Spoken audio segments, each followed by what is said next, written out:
Good evening, everybody. Welcome to the town meeting for April 27th, 2026. This is the special and the annual town meeting. As I'm sure most of you are aware at this point in time, there have been some delays on getting the budgets pulled together, so we're going to split town meeting into two phases. The first phase tonight is going to deal with all of the non-financial articles, and all of the financial articles will be postponed, deferred until June 15th. So that's how this is going to play out. So if anybody was all ready to go and looking forward to a discussion about an override vote, that ain't going to be tonight. So that's going to be happening in June. So that being said, we still have plenty to do. We've got about 30 articles to deal with in the non-financial end of things. So look forward to getting to business after a few opening ceremonies and get the town's business done. So return of service by town clerk. We're all good? Nerese? Yes. Yes.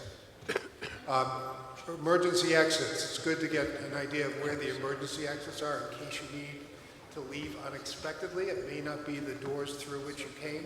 Obviously in the front and the back, we have emergency exits in both of those locations. So just be mindful of that. Can everybody hear me okay? I sound really loud up here, so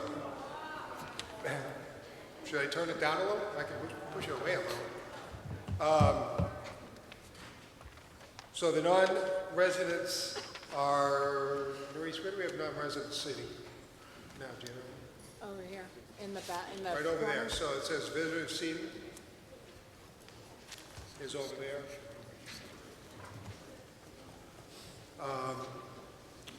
So just to introduce myself, I'm Jim Fitzgerald. I'm your town moderator. Next to me is, coming in at the last minute, Grayson Pelletier, who's my assistant moderator and keeper of the clock. Bob Galvin, who's town council, and then Nerese, who's the, Nerese Casper, who's the town clerk. The board of selectmen, town treasurer, town administrator, and town accountant are down this table, and the table in the front is the advisory board. So that's everybody that's up at the front of the room. The advisory board will be giving opinion on each of the articles that comes up. And the selectmen will be addressing many of the articles that comes through their office. There's a point of personal privilege that we have at the beginning of each of these annual town meetings. That's with Andrew Stewart, our town building inspector. I thought I saw Andrew here someplace. There you go.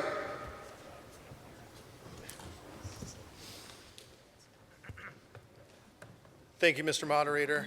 My name is Andrew Stewart. I'm the building commissioner and floodplain administrator for the town of Marshfield. Marshfield has a significant number of properties located in or near flood zones and is a member of FEMA's National Flood Insurance Program and the Community Rating System, or CRS. My role as floodplain administrator is to ensure that all development activity occurring in flood zones is properly permitted by all necessary local, state, and federal agencies, and is performed in accordance with those permits and with the National Flood Insurance Program. In Marshfield, we've created a committee that works to improve our CRS rating, creates a plan for public information, and works to review and update the town's multi-hazard mitigation plan. This work, coupled with the flood-related codes and bylaws we've adopted, ensures our ability to apply for and acquire a wide array of state and federal grants. The higher regulatory standards we have adopted to help protect our properties, investments, and infrastructure helps us to increase our CRS rating, earning our residents discounts on federal flood insurance policies, and ensures access to disaster recovery efforts and relief funding.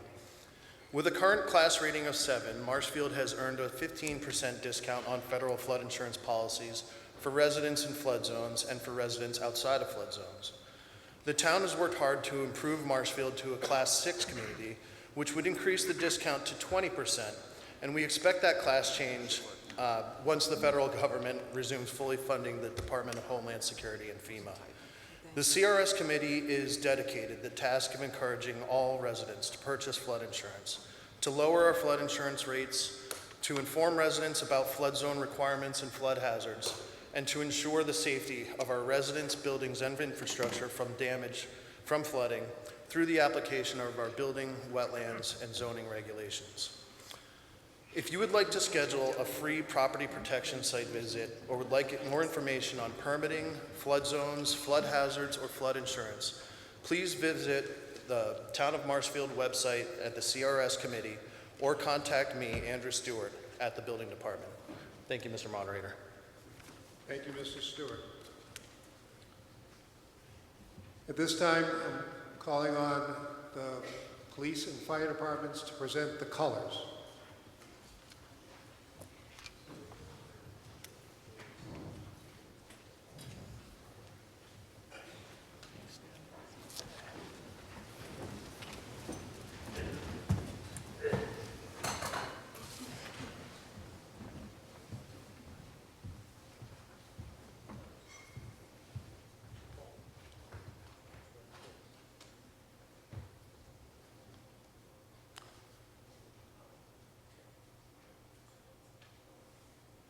Thank you. For our Pledge of Allegiance today, we have a Gold Star spouse to present. Mrs. Barbara Rugg has been a resident of Marshfield for over 24 years. Barbie is a surviving spouse of a Vietnam veteran, U.S. Army Sergeant Paul Rugg. She is a respected member of Marshfield senior community, recognized for establishing the Social Day Club at the Marshfield Council on Aging, a program designed to support adults experiencing early stages of dementia. In addition, Barbie is a founding member of the Marshfield Poppies, a local organization dedicated to supporting the spouses of veterans. We welcome her this evening to lead us in the Pledge of Allegiance as she represents all of those spouses and families of those who serve. At this time, please raise your hand over your heart and join Barbie in reciting our nation's pledge. I pledge allegiance to the flag of the United States of America and to the republic for which it stands, one nation, under God, indivisible, with liberty and justice for all.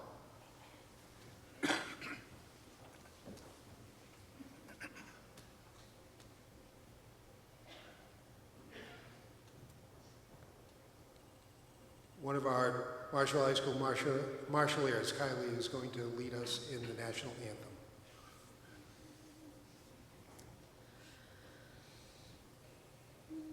Oh, say, can you see by the dawn's early light what so proudly we hailed at the twilight's last gleaming, whose broad stripes and bright stars through the perilous fight o'er the ramparts we watched were so gallantly streaming, and the rockets were clear, the bells bursting in air gave proof through the night that our flag was still there.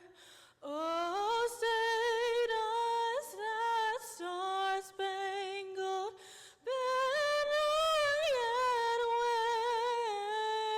wave o'er the land of the free and the home of the brave?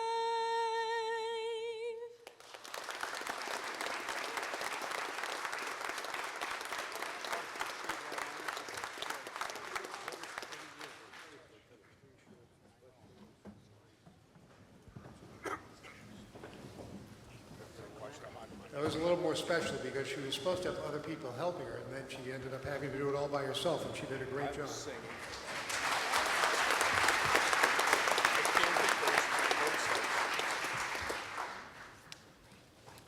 We have a little more housekeeping business. show of hands, how many of you are familiar with open town meeting? How many newbies do we have? Not too many this time, but welcome. This is a purest form of democracy. You get a chance to actually have your vote counted right in front of you.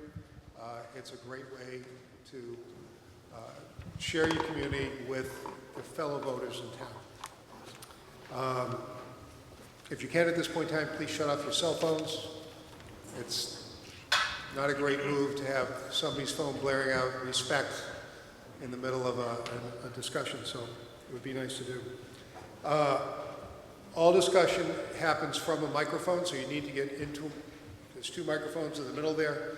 You need to get in line. I will call you in the order that you got up to the microphone to the best of my ability. I can't say that I get that 100% all the time, but I might call like the front microphone 3 times in a row because 3 people got up before somebody got up to the back microphone.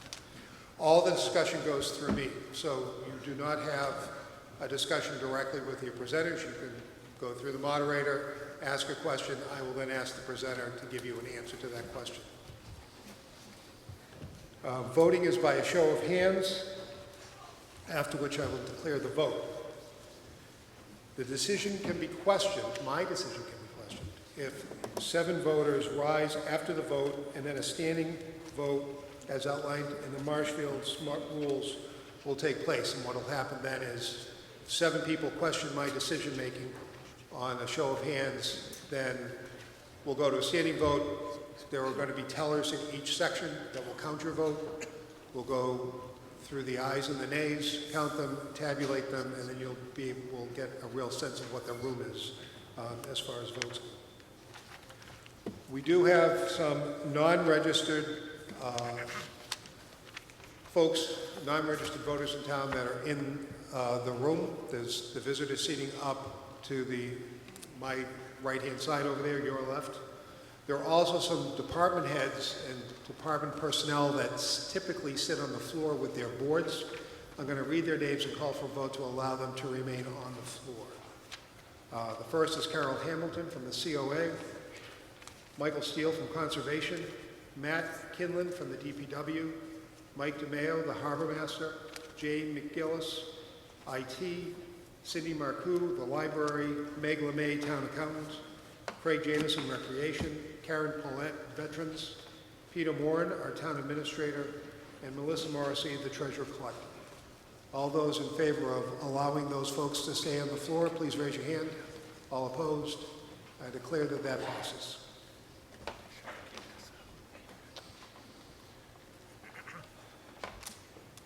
I'm going to call out the list of tellers that we have. They're the ones who will be counting your vote.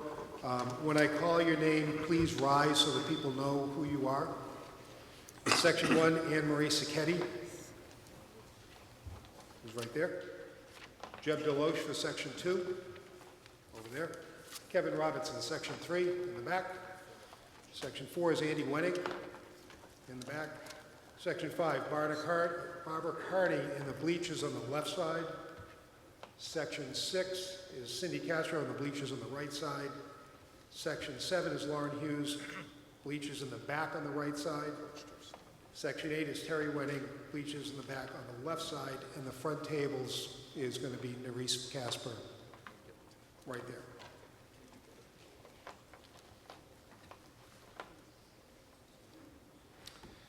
I'm going to forego reading all the moderator's rules. They're in the front of your warrant. I'll highlight Rules 7, 9, 11, and 14 as being ones that we use fairly frequently. Also, there's a rule of moving the question. So the way moving the question works is you have to be at a microphone. You can't shout it out from the floor. But if somebody says they want to move the question, that means that they feel that there has been enough discussion and they want to go and just have a vote on the question. If I accept their motion for moving the question, then we just go to a vote. So there's no further discussion at that point in time. It does come up every so often in a meeting that somebody will move the question and I will accept it. So just so everybody's aware of that. This is a little bit of an unusual town meeting where we're separating the financial articles away from the non-financial articles. I've got to think that somewhere along the way, I'm going to trip up somewhere and do the wrong thing, so please bear with us as we're figuring this out as we go along, but I think we have it pretty well in hand. So, there's some action items on some of the articles, and they're up on your screen overhead. So, there are articles that are being deferred to the 15th. So it's all the budget articles. It's number 2 in the special town meeting and number 2 to 7 in the annual town meeting. All of those articles are going to be deferred until June 15th. There are articles that are going to be indefinitely postponed. And the first 2 are contractual articles dealing with police, fire, DPW contracts. They're not in a position to be voted on, and that would be special town meeting number 3, annual town meeting 18 to 21. Article 29, which is the planning board PMUD, the planning board has determined they want to do a little more research on that, so they are going to be indefinitely postponing that article. And annual town meeting number 33 with the Board of Public Works, which is the stormwater article, is going to be indefinitely postponed, so we will not be taking votes on those articles. And then there are 2 sets of linked articles, annual town meeting number 27, I think it's 27 and 28, that's a mistype on that. Articles 27 and 28 are the planning board ADU articles, we'll talk about those at the same time, and annual town meeting 37 and 38, which is the MBTA zoning article. Those will be linked as well. So at this point in time, I'm going to move that we adjourn the special town meeting and go adjourn the annual town meeting and go to the special town meeting to return to the annual town meeting. So we are going to pick up the special town meeting first, and we're talking about Article 1. Article 1, the Select Board moves that the town vote to appropriate the sum of $717,428.90 to pay unpaid bills from prior fiscal years as set forth in the chart under Article 1 of the April 27, 2026 special town meeting warrant, and to meet this appropriation, transfer the sums of money from the funding sources listed on said chart. Now, as you notice, we're not doing financial articles today, but this is money from 2026. This is money that already exists in the account, and it's paying old bills. So that's why this is on the warrant right now. Mr. Moran from the Select Board. Thank you, Mr. Moderator. Peter Moran, Interim Town Administrator. I'm going to speak to number 24 on this list of Article 1, primarily because it makes up the majority of the funds sought in this article. This is a series of bills from the Massachusetts Unemployment Assistance Liability. This dates back to prior to 2020. The town had not been paying its assessment on unemployment to the state that was owed since then. Became aware of that in June of 2025. We cross-checked to make sure that the charges against the town were accurate. We worked with our legislative representatives with the state to see if we could somehow reduce this payment. Despite their best efforts, we were unsuccessful. But this amount is necessary to clear a bill that had not been paid for over 6 years. I don't have an explanation for why it wasn't paid, but it is well documented that it is owed and needs to be paid. Thank you. The Advisory Board, Mr. Rowland, I believe. Chris Rowland, Marshfield Advisory Board. Article 1 seeks authorization to pay outstanding bills from prior fiscal years. Towns cannot use current appropriations to pay prior year obligations, making this vote necessary. The Advisory Board reviewed the list and the total with notable portion tied to unemployment liabilities. We understand that effort That efforts are underway to validate and, where possible, reduce these claims. We also recognize improved oversight by the town accountant and the ongoing account reconciliation achieved through communication with department heads and adherence to best practices. And we all witnessed, budget forecasting has become more disciplined, reducing reliance on one-time funding sources such as free cash. This represents a more transparent approach to financial management. While this payment is not ideal, it is responsible fiscal housekeeping, and the advisory board fully supports this article. Okay, thank you. Word on the quantum of votes. Many votes are just majority votes. Majority wins the day. There are votes where we require a 2/3 vote, planning board articles, bylaw changes, and then there is this article which requires a 9/10 vote. So this is about the only one you're going to find in a warrant anytime that requires that, but this is a 9/10 vote. So looking for a discussion from the floor. Seeing none, I'll go to, oh, there is one. Hang on just a second. Am I on? Name and address again, please. Can you hear me? Yep. Bonnie McCarthy, 83 Donald Road. I just don't feel it's prudent to go right to a vote on this unless there's a little bit more discussion. This is a major oversight that a town isn't paying their unemployment. There must have been a bill, and I feel like there should be someone from the administration who can give us a little idea as to how this happened, because if we don't find out how this happened 6 years ago, what if it happens again? I just don't really think we should accept that no one knows why.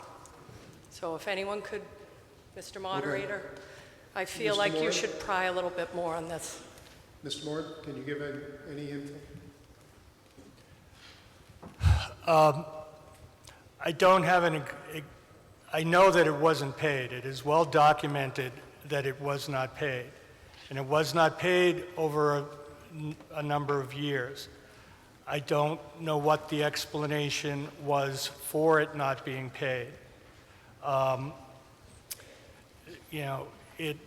During COVID, there were questions and there were numerous attempts to defraud communities with fraudulent unemployment claims. Those, we have identified those which we thought were inaccurate and removed those from the payments.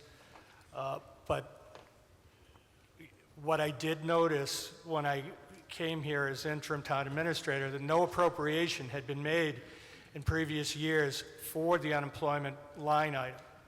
And so when I did get here and made the corrections to the budget in in June of 2025, I included an appropriation to the unemployment line. And that was used to make current payments and to stave off the additional interest and principal. What we are doing so that this doesn't happen again is adopting practices to ensure that the invoices are received in the accounting department. They are reviewed there. They are reviewed for accuracy between HR and the school department. So the likelihood of this happening again is very low. Rear microphone. Anne Marie Sinnott, Sinnott's Lane. So in the past, where were those invoices being sent to? What department was receiving those? I believe they went to the treasurer collector. Thank you. Okay. Seeing no further question, we'll go to a vote. Again, this is a 9/10 vote. All those in favor of special town meeting Article 1, please raise your hand. All those opposed? I declare that passes by 9/10.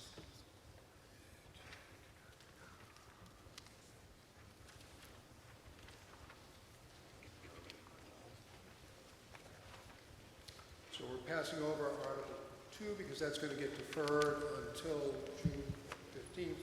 Article 3 is being indefinitely postponed by the selectmen, so we're on to Article 4.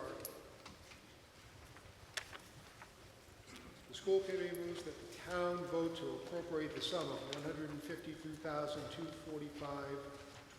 to pay accrued sick leave buyout for the school department June 2026 retirees, and to meet this appropriation, transfer said sum of money from the town's compensated absence funds, said funds expended under the direction of the school superintendent and the general supervision of the school committee. And this is being presented by Tom Miller. Thank you, Mr. Moderator. Tom Miller, Ames Way, Assistant Superintendent of Business Finance for the schools. This is simply this is a compensated balance fund that has been in the town, has been a town and school fund for many, many years. The last time it was funded was in 2016. It was $200,000 set forth at town meeting. This is for 4 individuals in the school department that are confirmed June retirees this year. Okay. Advisory Board, Scott Swain and Ed Dubois. Scott Swain, Advisory Board. Article 4, request the use You of can funds. speak in the microphone.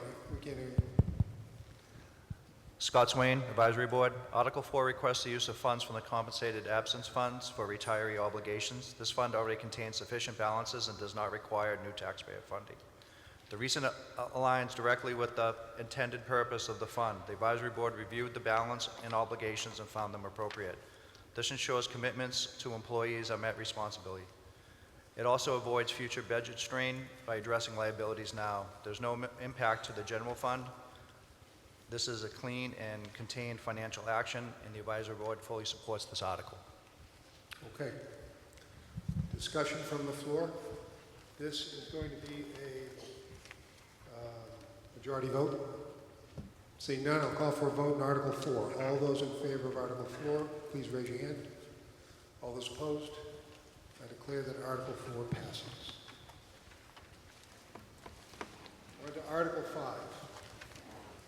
The Planning Board moves that the town vote to appropriate the sum of $14,400 to rebuild the town's ARC-GIS online web application, and to install and to reconfigure the new GIS server, and to meet this appropriation, transfer said sum of money from free cash and said sums expended under the direction of the town planner and the general supervision of the planning board and the town administrator. Karen Horn, presenting. Karen Horn, 36 Phillips Farm Road. I'm the town planner. The ArcGIS system is an online system for the public and for staff. Many of you may have used it to look up your floodplain information. The system we have right now was brought online in 2019. It's with outdated software. It causes display problems. We're not able to update with new information. So this is a one-time upgrade that will rebuild the system and allow for greater flexibility and to assist the staff and the public. Okay, thank you. Advisory Board, Vin Falacara and Scott Swain. The Advisory Board recommends approval of this article. Sorry, Vin Falacara, Holly Road. Okay, thank you. This is a majority vote. Discussion from the floor. Seeing none, I'll go to a vote. All those in favor of Article 5, please raise your hand. All opposed? Declare that Article 5 passes. And Article 6 is a citizen's petition article. Hi, everyone. Just, excuse me, Sorry. you're not yet ready yet. This is a citizen's petition article that's being moved by Brian Fleming. It's being moved to set forth in the April 27, 2026 special town meeting warrant. And it's authorizing submission of special act legislation to transition to a 5-member board of selectmen. At this point in time, Brian, thank you. Mr. Moderator, just a quick question. Is this remote to change slides? Yes. Okay. Thank you, sir. There you go. Okay. Brian Fleming, Jedediah's Path. It's a little terrifying to speak to all of you today. about Article 6, a citizen's petition to expand our select board from 3 members to 5. Next slide. There we go. I want to first start by saying that this article is not an attack on any current or former select board member. This proposal is not political, it is structural. I got involved in local politics last year by accident when a friend of mine ran for city council in Fremont, Ohio, and I spent a weekend knocking on doors for her campaign. Her city of 15,000 people has a 7-member city council. When I got home, I started looking into Marshfield's town government, and I found that Marshfield, make sure I'm going the right way, Marshfield is the largest town in the area with more than 25,000 residents, and yet we're the only community still operating with a small 3-member select board. And this fact kind of surprised me, so I made a simple Excel spreadsheet that compared our town to other towns around us. As you can see, Marshfield is roughly 20% larger than our next largest neighboring towns of Situate and Pembroke. And even towns with populations less than half our size, like Norwell and Cohasset, have 5-member boards. And that brings me to the next issue, understanding exactly how our current government structure is kind of failing us. So this is kind of essentially what our select board looks like now. 3 people trying to manage an almost impossible workload, tackling problems that have been building up for years and years. So why does the current size of our select board matter? I'm going to talk about something called open meeting laws. These laws exist to make sure that government conduct happens in public view. These laws mean that our 3-member select board cannot communicate with each other in any way about town business outside of posted public meeting.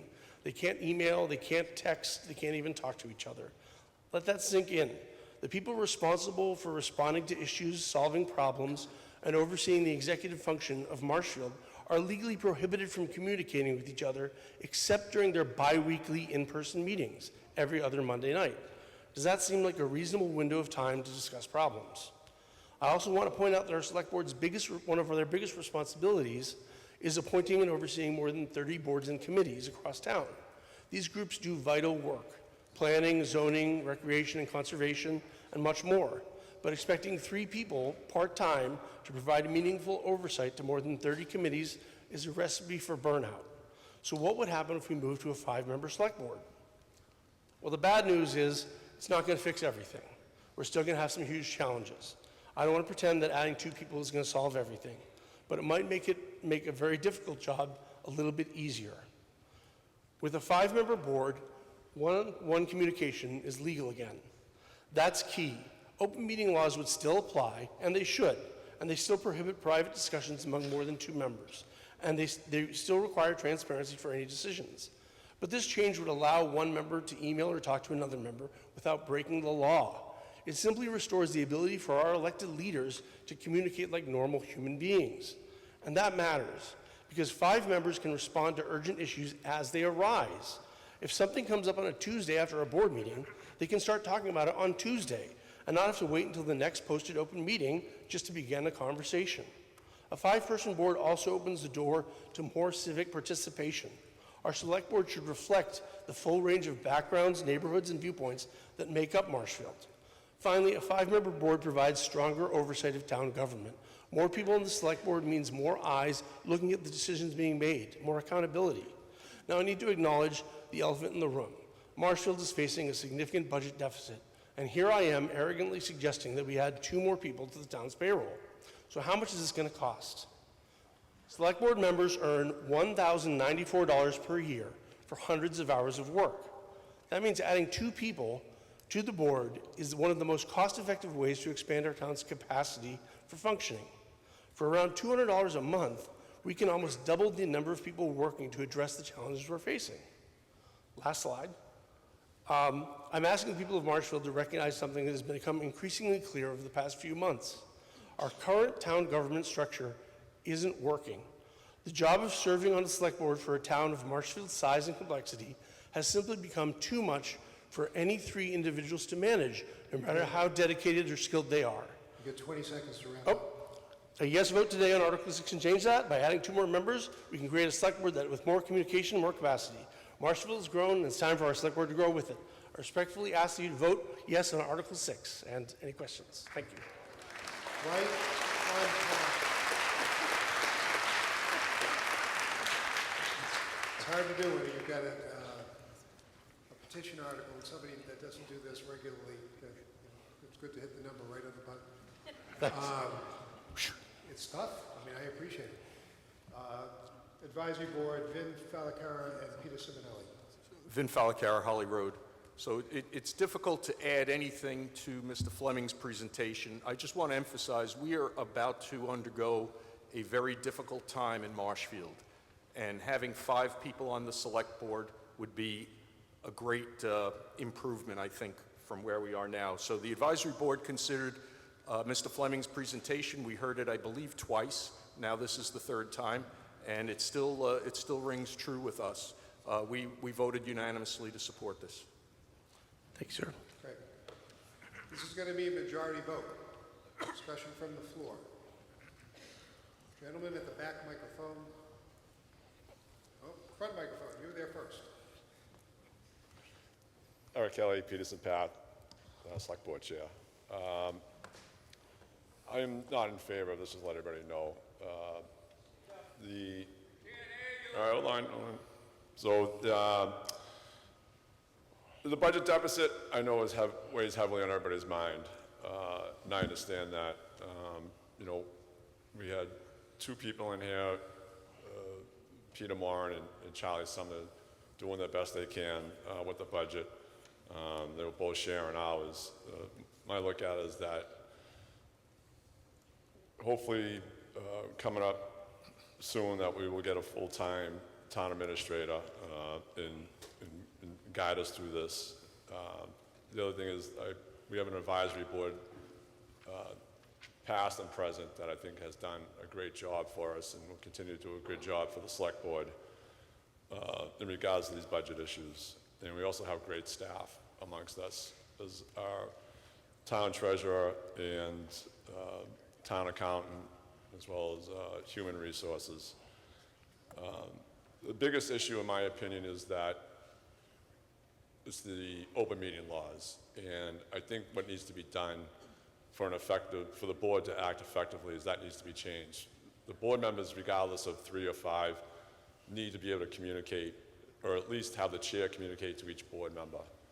And that's the biggest problem right now with town government, is that the lack of being able to communicate with each other. And that's why we're in the situation to a degree that we are right now. So I just want to let everybody know that I think 3 members is fine, just due to the fact that the Cannabis Commission at the state level, the legislature changed it from a 5-member board to a 3-member board. And obviously they feel that themselves that a 3-member works better. And I believe that right now, with the current situation with our town, the 3-member board will work with all the right pieces in place. Thank you. Okay. Rear microphone. Mr. Moderator, Don Gibson, 815 Union Street. In 2017 and 2018, I served as the vice chairman of the last Charter Review Committee. We studied this issue for 2 years, and one of the key recommendations we made at that time was to go from a select board of 3 members to a select board of 5 members. We also conducted a town-wide survey at that time, and with respect to the people who responded, 61% of the people who responded were in favor of a 5-member board. It was a good idea then. Unfortunately, it wasn't voted along with the other recommendations that we made, but it was a good idea then. It's a good idea now, and I wholeheartedly endorse it, and I urge this meeting to adopt it. Thank you. Hold on to applause. Just slow things down. Paul DeCristofaro, 9 George Street. I have 2 questions. Assuming if this was voted tonight, what are the next steps involved and how long would that take? I think, sorry. Go ahead. Sorry, I want to make sure that was right. I'm not 100% sure because I'm entirely new to town government, but I think it goes to the select board to vote. I think it comes, we present it to the legislature of the state of Massachusetts, and then they would, I'm assuming, approve it, and because we are a giant town and one of the very largest with a 3-member board, and the governor would sign off on it, and then I think it comes back to us to vote on one final time. So it is just kind of a step 1 of a process. Ideally, I know Duxbury, when they did this, they were able to do it during COVID. They accomplished it in under a year, so we might be looking at having a 5-member board as soon as next year, potentially, which is kind of a good thing with all the problems we're facing, I think. But again, that's up to the town. I hope, everyone, I think we have enough people in this town to fill a 5-member board. I think we have a lot of people who want to serve, and I think, a 5-member board gives more people a chance to serve. It's intimidating to serve on a 3-member board because it's a lot of responsibility and it's a little scary. But a 5-member board, maybe more people throw their hats in the ring and become engaged. So several months, maybe a year. Yes, maybe even more than a year. And the other question is, Yes, sir. Regardless of the vote tonight, is it the final say of the select board to move forward? I believe it might be. I don't understand about the tie situation. The process is, if this were to pass this evening, then the Board of Selectmen would be asked to go and forward that vote to the legislature for a ruling on a home rule petition. So it's got to go from here for town meeting to the Board of Selectmen. The board has to go send it off to the state. The state has to then rule on the application. So the select board has final say? They need a majority vote? Yes. Okay. Mr. Lynch. Steve Lynch, 50 Central Street. A 3-member select board is too many. 5, where we're going to be really kicking the can down the road. We have outgrown town meeting and selectmen. This town has way too many people to have 500 people that are in this room deciding a $120 million budget for 30,000 people. Most people have their roots in Boston. We should have a mayor and we should have city councilors, and then one person's responsible, not 5 people trying to come up with something and making it procrastinate forever. Then if you don't like the way he runs the town, in 4 years, you vote him out. And people who have to work for a living, who have children to take care of, who are in nursing homes, or old people who can't come to this meeting tonight will be able to have their voice heard. It's ridiculous to go on with town meeting like this, where a small group of people decide everything. I've been coming to town meeting for 50 years, and I've hardly ever seen any spending article that this group of people hasn't passed, and that can't go on like that. It's ridiculous.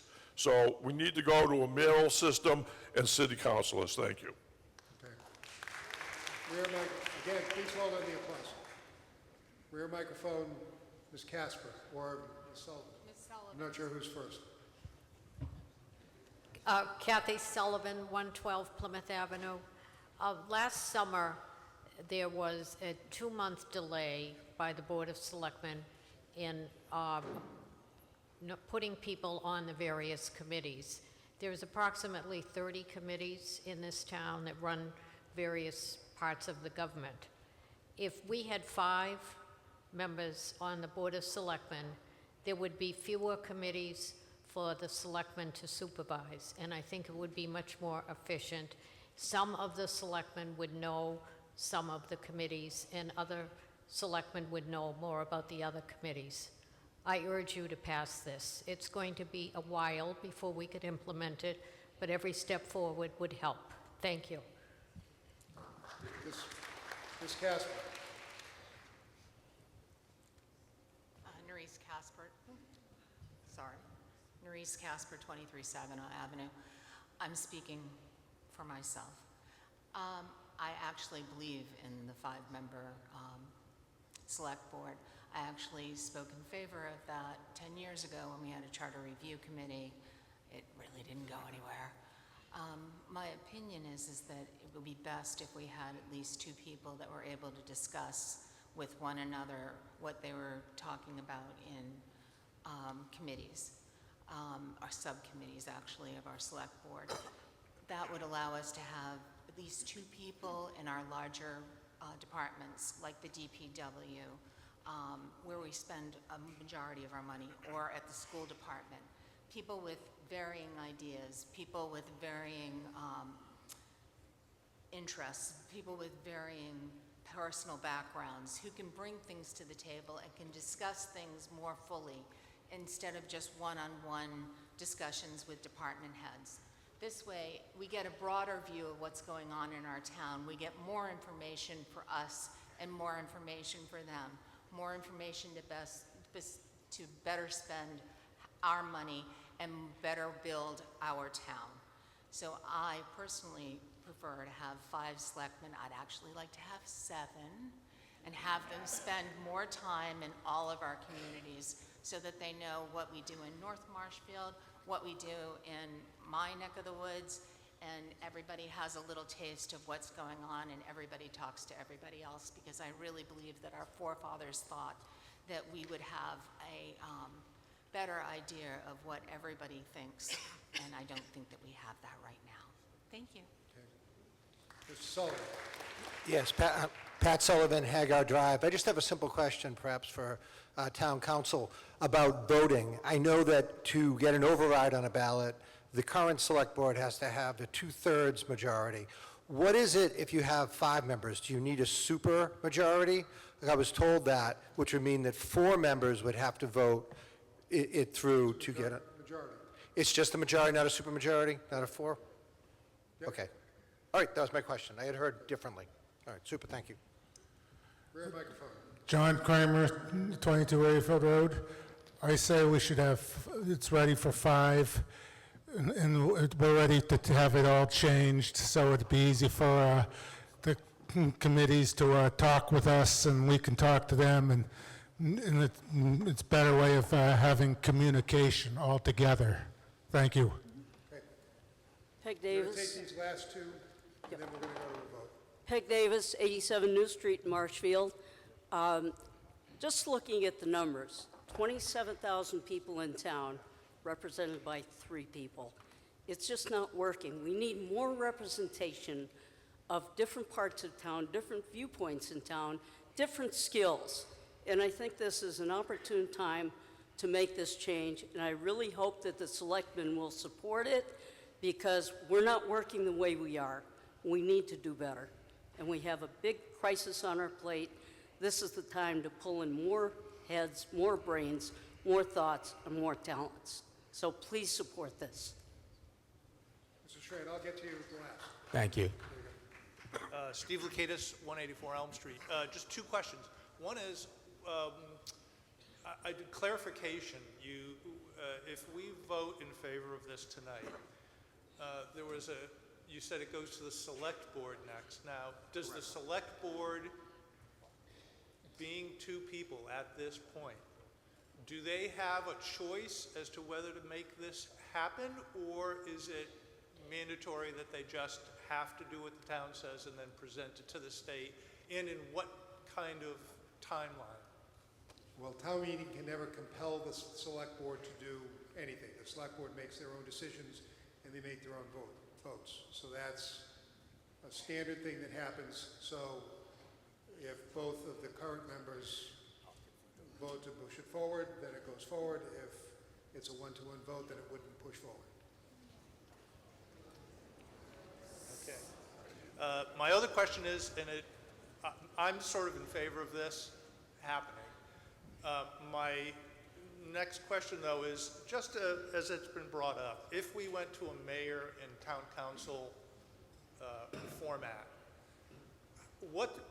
just in a short description, what would that? It's beyond the scope of this article. I don't have that information. Okay, I just wondered what that process would be. I know where you're going towards. Is what's the process? Yeah. I have no idea what the process is, and it's really beyond the scope of this article to discuss it at this point. I just sort of wondered if a 5-member board is better at making that happen than a 2-member board, or a 3-member board. All right. So, as we heard the groan in the background, if it goes 1-to-1 with only 2 select board members at this moment, is there another step? Is there any recourse? I don't know if that's a question for our town council. Okay. As town council says, it's dead on arrival. If it's a 1-to-1 vote, if one's in favor, one's not in favor, then it's a no vote, and then it doesn't go anywhere. Mr. Schran. Joe Schran, 675 Summer Street. So I just want to reiterate to our select board that I think you've heard from the town, at least the people in this room, what the hope is that we expand the select board from 3 to 5. And I do hope that our select board can take that into consideration and put aside your own personal feelings, which I appreciate you sharing. Thank you. Thank you very much. I keep on saying I got the last person. I'm going to Mr. Wolf in the back and in the front, and then we are done for nobody. We're not going to talk about this anymore. Mr. Moderator, I think this is more a point of order than talking to the question. I request that we have a standing vote so that the selectmen are fully informed about the perspective and the voting positions of town meeting when they consider the next step on this article. I'll accept that. I mean, I'm kind of curious as to how many people are here. Lizanne Rhodes, 64 Sheridan Drive. Just curious, would the terms still remain 3 years? Usually what you have is 2 for 3. You've got 2, 2, and 1 in 2, 2, three-year and 1. terms. Yeah, I can answer it. Okay. They all become 3-year terms. They all become 3-year terms? Okay. So they don't become 5? No. No. You want to answer? Essentially, you would have an election where 3 people run, 2 people run for 3-year terms, 1 person runs for a 2-year term, I think is what they deducted. Okay. So that's it. I'm kind of interested to see how many people are here. So we're going to go to a standing vote. 511. 511. We'll find out when you're done. So, all those in favor of Article 6 of the special town meeting, please rise. Again, you're going to be counted by the tellers that we talked about earlier. They're going to count you and tell you to sit down. Huh?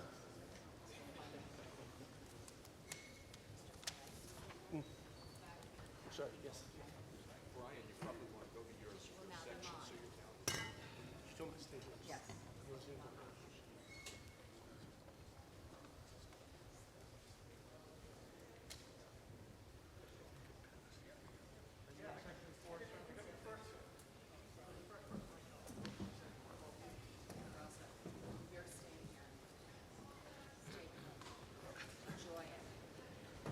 You can sit, Mr. Fleming. You're welcome to sit. You don't have to stay up there.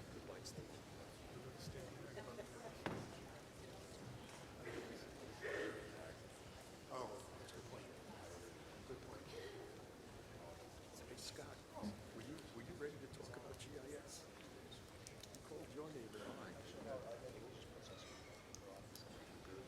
It was supposed to be seminary.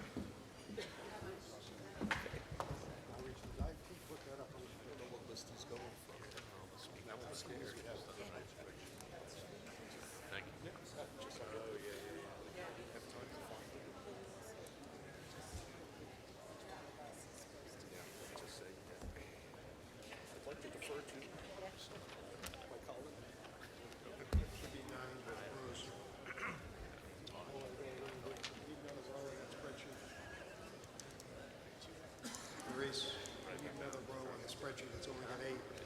It's only got 8 rows on the spreadsheet. I need another one.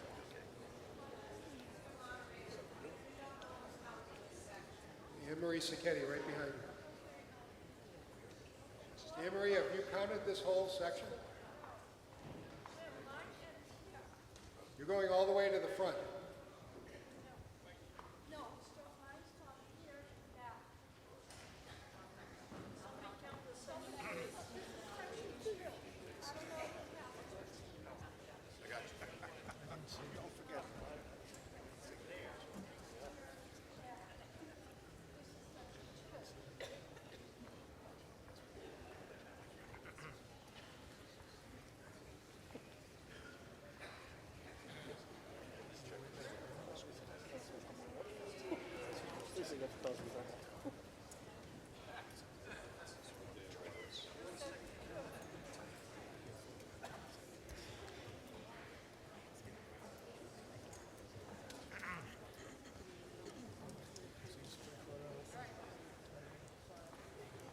all counted now? Okay. All good? Yep. Section 1. 41. Section 2. Section 2 is right there. If you counted, Nerese, that's going to be part of the front. Okay.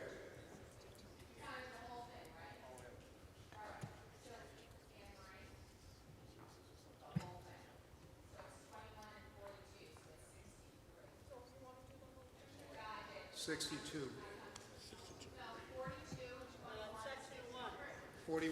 41 was her number. So we've got 62 in section 1. Yep, so 62. Section 2. 71. Section 3. 96. Section 4. 90. There's more people here than I thought. Section 5. 62.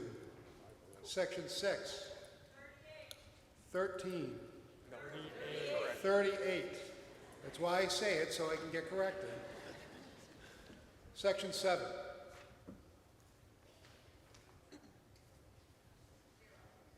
0. That was the back bleachers right, so that's a 0. Section 8. 50, 50. 50 in the front. Nerese. 14. So 483 ayes. So all those opposed, please rise.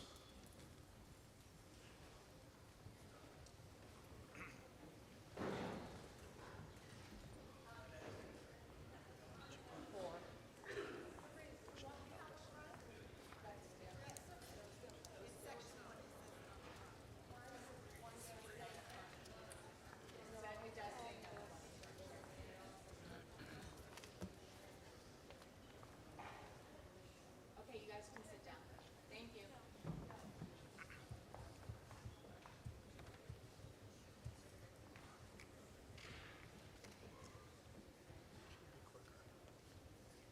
We all counted?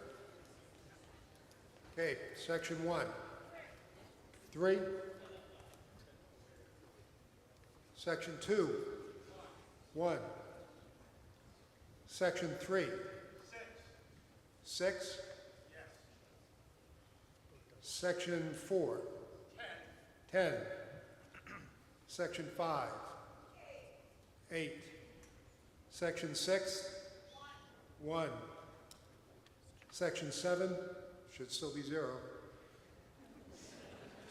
Section, there's nobody over there. Section 8. 0.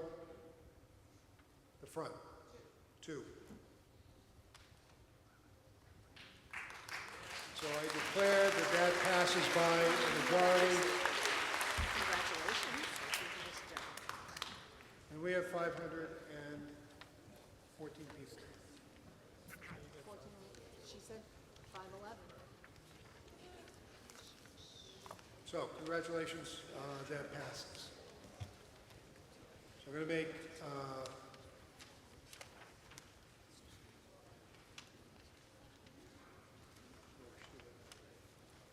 so I'm going to continue the financial article. Article 2 is going to be continued. So we're not closing the special town meeting. We are continuing the balance of town meeting of the special town meeting until June 15th.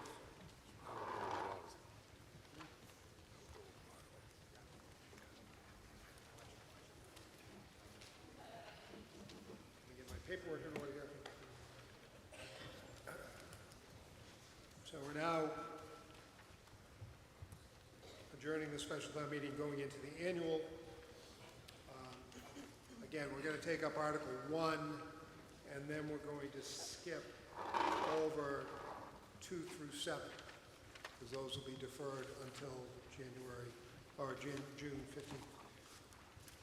Article 1, will the town vote to receive reports of the town offices and committees or to take any action relative thereto? And that's from the Select Board. Any statement from the select board? So, yeah, it's a pretty routine article. So, advisory board, Chris Rowland, Advisory Board. This article accepts reports from town officers and committees. It's administrative and routine. There are no financial implications or policy changes. It ensures proper record-keeping acknowledgement. The advisory board reviewed and found no concerns. There is a standard procedure step, and it maintains transparency in reporting. There is no ambiguity in intent. So the advisory board fully supports this article. okay, this is going to be a majority vote. Discussion from the floor. Seeing none, I'll call for a vote. All those in favor of Article 1, please raise your hand. All opposed? Declare that that passes by a majority.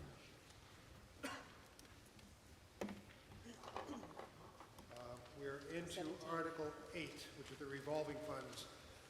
The reason these have money tied to them, but the reason that these are still left in this April meeting is because they are basically just determining how these different agencies get to use the funds that they generate themselves.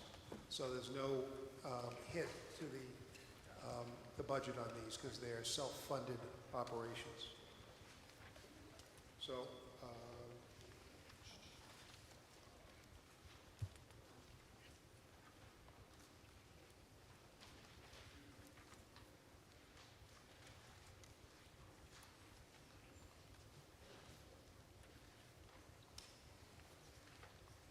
Article 8.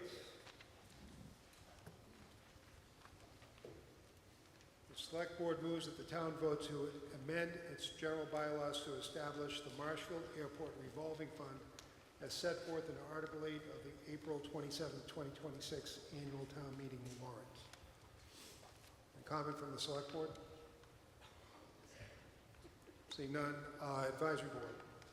Yes, hi, Jan Martin from Preston Terrace. I'd like to just spend a quick minute discussing the concept of revolving funds. Many of you know we already have a few.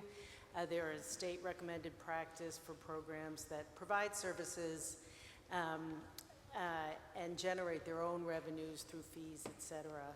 And they also need their funding to pay for the expenses associated with operating those programs.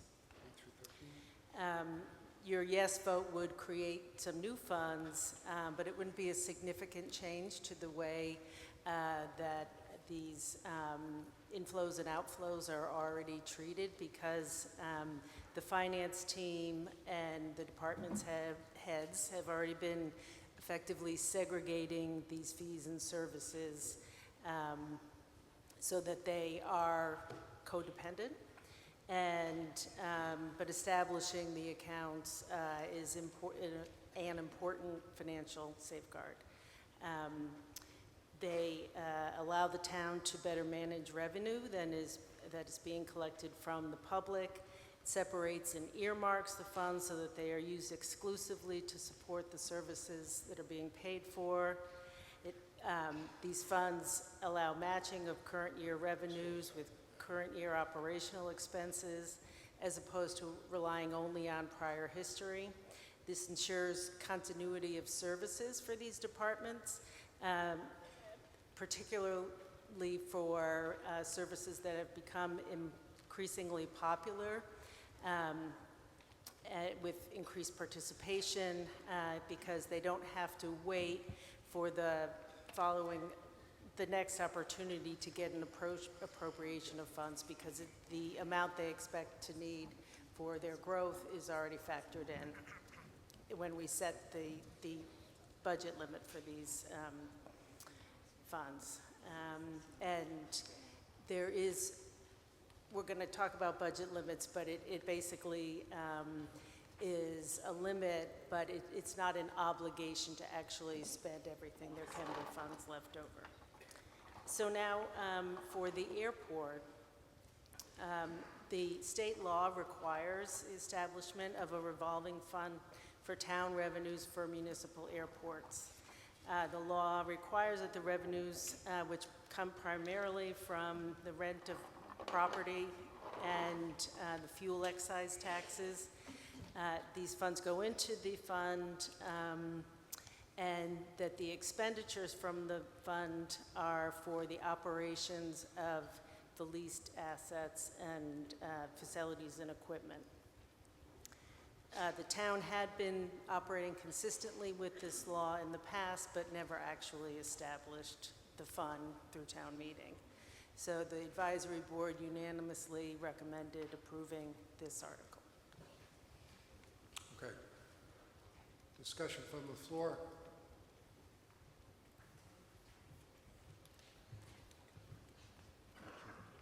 Joe Pasevich, Wilson Road. The revenues that would be going into this airport revolving fund, does that include the lease fees paid by the FBO at the airport? Yes. What happens to the lease fees now?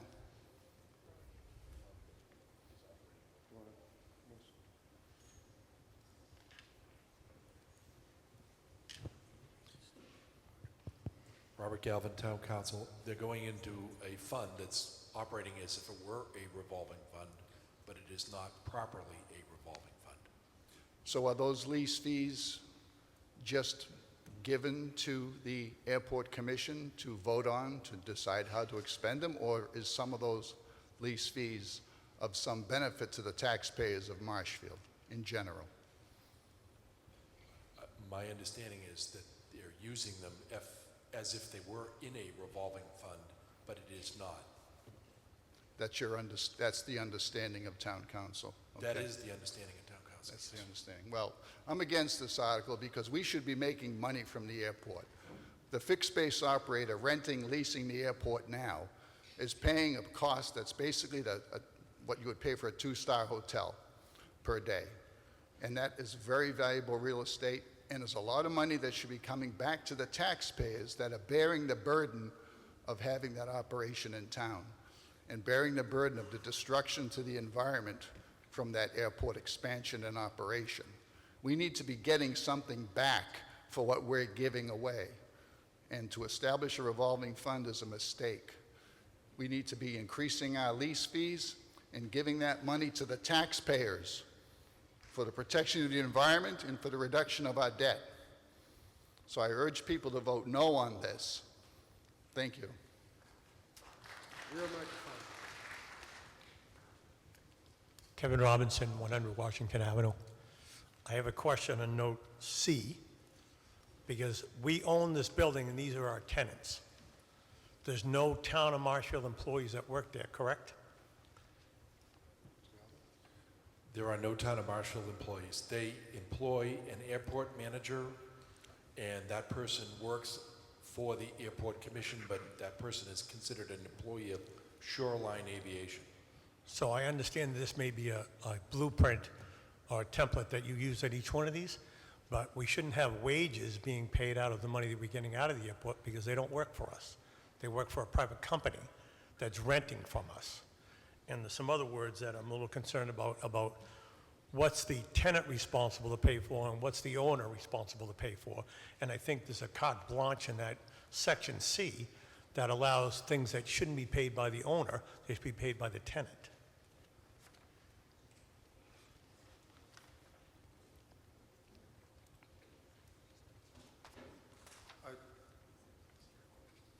Is there a question, or? So my question is, does note C belong in this section? I understand with all the rest of them it does, because we're talking about town employees and town property. But this is a landlord-tenant issue, and I think that note C expands too much, puts too much responsibility on us as the owner when our tenant should be paying that. So I would ask that C be reviewed and maybe eliminated because it doesn't apply when we have a landlord-tenant agreement here. Robert Galvin, Town Council. At some point, the town might decide to manage it itself, and we may have wages. This is a bylaw. If there's no expense right now, you wouldn't be spending money on wages. But if we decide to shift away from a fixed-based operator and run it ourselves, we may have wages. So my recommendation is leave it in there, and if it needs to be amended at some point in the future, we don't have to do it. I mean, if there's no expense, you're not going to have a wage expense. if we choose to use that in the future, will we be coming to town meeting to say we want to put somebody who works for the town in charge of that? Absolutely. We'll be Okay, coming that's when it should say wages. Just, I'm asking for an opinion. Front microphone. Okay, I would Just name and ask to address. have this, Name and address first, please. Priscilla Maglio, 163 Arlington Street. Mr. Moderator, I would ask to have this article tabled until the airport, there is some description of the responsibilities that the airport would have to the town. Because at this point, the airport is on its own. They are doing what they want to do, and we are all experiencing the late night flights coming in and out of the airport, all of the exhaust coming down from the planes that fly extremely low, and the noise that we're putting up with from the airport, and also the direction of the flights that are coming from the airport. There are times when the flights travel from across country, they come into the center of Marshfield, then they travel straight down 139 to the ocean and go up to Logan Airport. Then there are other times when the flights do not do that. They come across the entire city or town of Marshfield.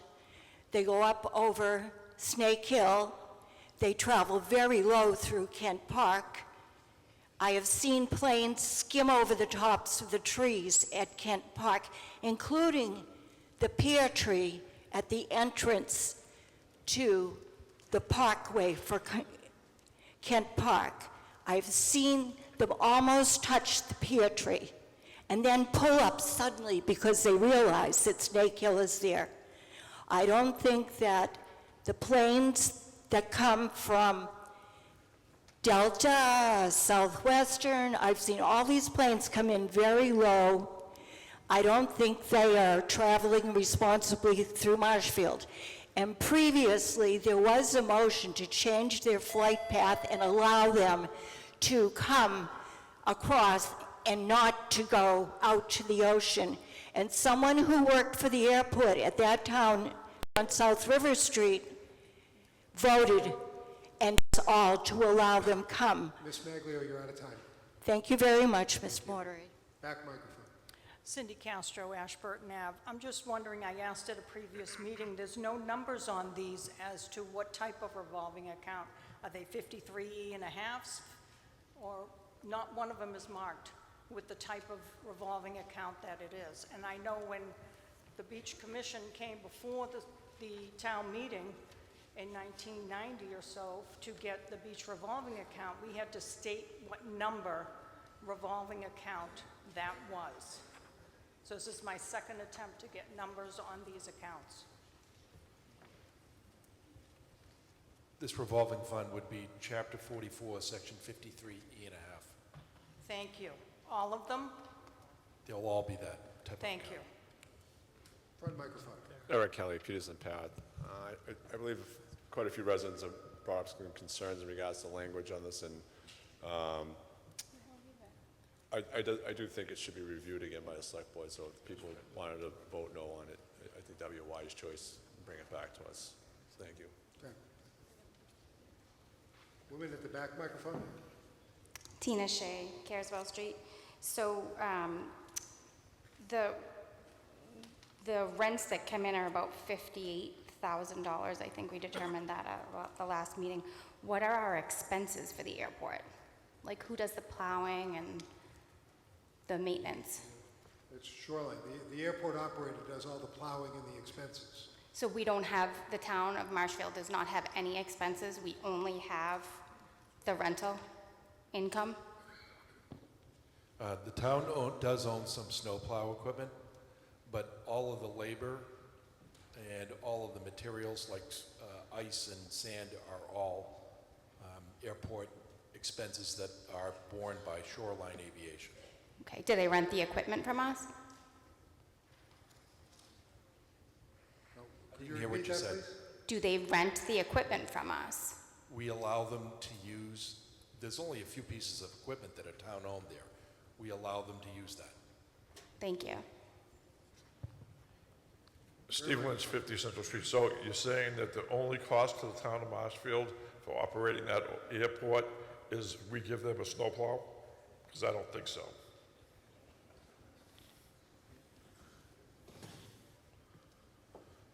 Right, yeah, I don't understand your question. We've gone over this for like 20 years, so let's just get to the point here. If this was a private bus company that was servicing all of the Marshfield residents, that would be one thing to subsidize that corporation. This is not.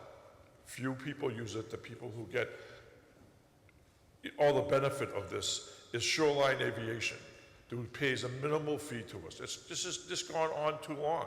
This is why we need a mayor who will straighten things like this out. Thank you. Front microphone. Yeah, Bob Foltz, 74 Colonial Road. I guess I had a question about how the revolving fund works, because I have concerns about the growth of the airport. If they can incur debt and keep raising the costs to whoever's leasing the airport, there would seem to be no control of the town over growth at the airport. And I think that would be a big mistake. There's no way to plan the town if you don't have some say in how transportation works in the town. Okay. So the Marshfield Airport Commission is appointed by the Select Board. It's a 5-member airport commission. So the Select Board has ultimate authority over who serves on the Airport Commission. But once the Airport Commission is appointed, it exists under Chapter 90, Section 51E, and has some independent authority to spend money, to acquire properties, and make decisions in furtherance of the aviation industry. But ultimately, the control rests with the Select Board, who appoints the Airport Commissioners, and the Select Board can exercise control over the Airport Commission by choosing persons that are acting consistently with its policy. And if the Airport Commission were to decide not to renew the lease with Shoreline Aviation, then we could go to a model like the town of Plymouth uses, where they employ an airport manager, an assistant manager, people that plow and service planes and fuel planes, and it's just a different model. But again, ultimately, the Select Board appoints the Airport Commission. Okay, I just feel like that is too far removed from the decisions about capital expenditures going forward, which basically the entire town, well, at least our precinct would be affected by that. So I think it's too far removed from direct control of the town. I've seen this in other authorities, and it can wreak havoc, and the town pays the expenses. Thank you. Just to respond to that last question, by state law, it has to be separate and has separate independent authority. And that's not something that the town of Marshfield has. The Airport Commission, once it's appointed, operates consistently with state law, and it has the authority to spend its funds and operate in all the ways that are permissible under Chapter 90, Section 51E through N. Well, I just think that is, again, too far from control of the people of the town. Planning, maybe the planning department would have to look at that. And maybe the selectmen, when we get a 5-board selectmen, they can take more active look at this and maybe oversight, because you can't keep expanding that place. It'd be crazy. Thank you. Rear microphone. Jack Griffin, 89 B Street, Chair of the Capital Budget. I agree with former Speaker Kevin in regards to the salary. The Airport Commission, the Shoreline Aviation, is a private company. And I'm sure they have a P&L and they have to report taxes at the end of the year. Now, we're going to support their taxes, their salaries through this. And it just doesn't make sense to me. I think the salary should be diminished. I'm all for the fund itself, but The salaries aren't supported by this revolving fund. it's, on C, it says that they can use, Those would be the salaries if the town took over the operation of the airport. That's giving a provision for the town to pay salaries. It's not paying salaries to the current operator. see that right there? Because I'm not We reading just it said right. it 2 or 3 speakers ago when we discussed that. Yeah, but it doesn't say it in the paperwork here on the warrant. So if you can say it, but it's not there.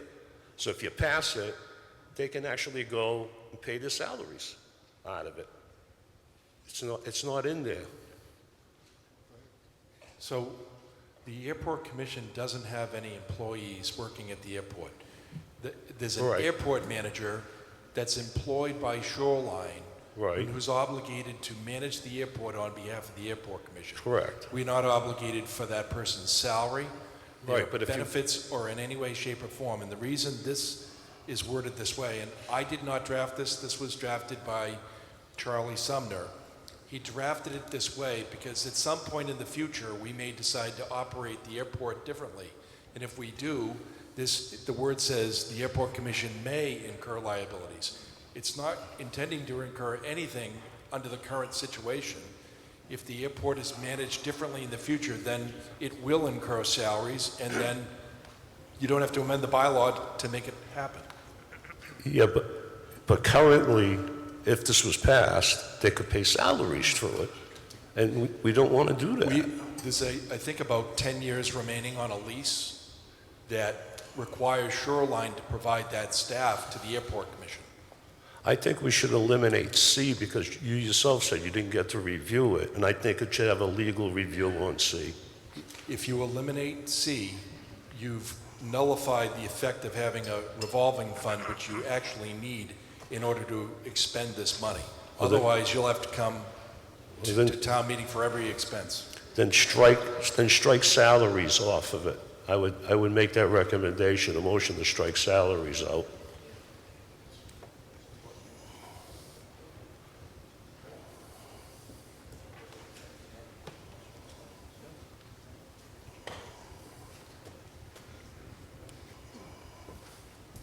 So we'll take that as an amendment to strike salaries out of that section C. I think it's a pretty straightforward amendment. So Okay. is there any That's it. discussion on the amendment, or, go ahead. Jacqueline Little, 343 Ferris Street. I think that the confusion here for a lot of the people is that the airport or Shoreline does not get to access this revolving fund. Okay. This revolving fund would only be accessed by the Airport Commission with their recommendations. So we don't have to worry about who is paying wages or to whom, if Shoreline's accessing, because they have no direct access to this account. This is a town account to be used by town-appointed people, not by the airport. And I think if you're looking at it at that point, we don't need to amend it or to change it at all. Okay. Thank you. Further discussion on the amendment? I think if they're going to be putting salaries, it should be both salaries and wages, if I'd be correct about that. So I'll take that as a modification to the amendment to strike salaries and wages. It's a legal amendment. We can do that. Any further discussion? All those in favor of the amendment, please raise your hand. All those opposed? Oh, you're going to make me do this, aren't you?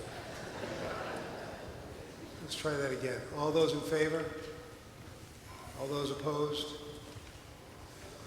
I think we got to go to a standing vote on this because I can't. It's about a 50-50 for my call. So this is on the amendment to strike salaries and wages. So all those in favor of the amendment, please rise.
think this may be the only time I've ever had a standing vote on an amendment. We all ready for vote for the tally? Section 1. 28. Section 2. Pardon me? 15. Section 3. 38. Section 4. 33. Section 5. 28. Section 6. 11. Section 7. Still nobody sitting there. Section 8. 8. Front. Maurice? Oh, 3. 3. Sorry.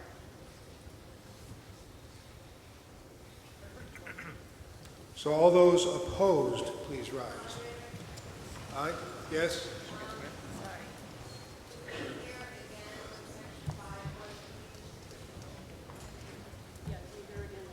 Pardon me? No, section 5 should be 28. That should be 28. We should have 28, 15, 38, 33, 28, 11, 0, 8, and 3. Okay.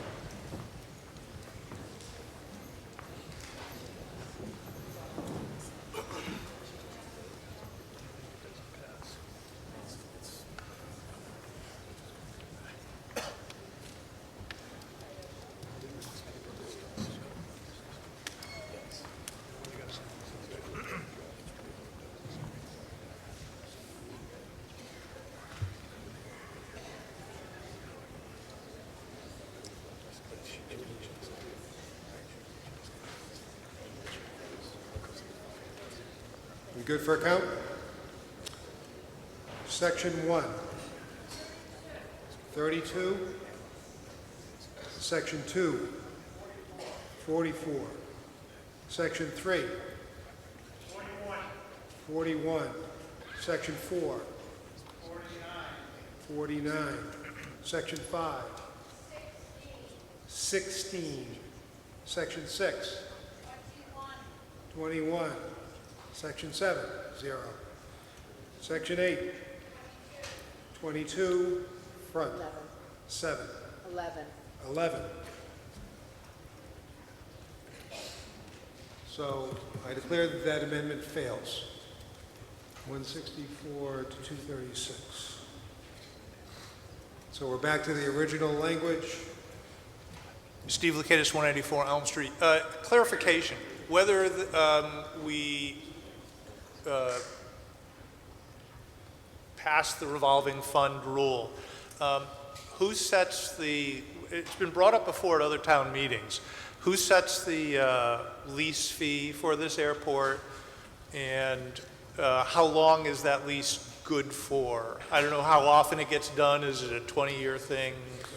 The airport has authority under Chapter 90 to enter a 20-year lease, and it sets the lease fee based on an appraised value of the property as it's leased for airport purposes.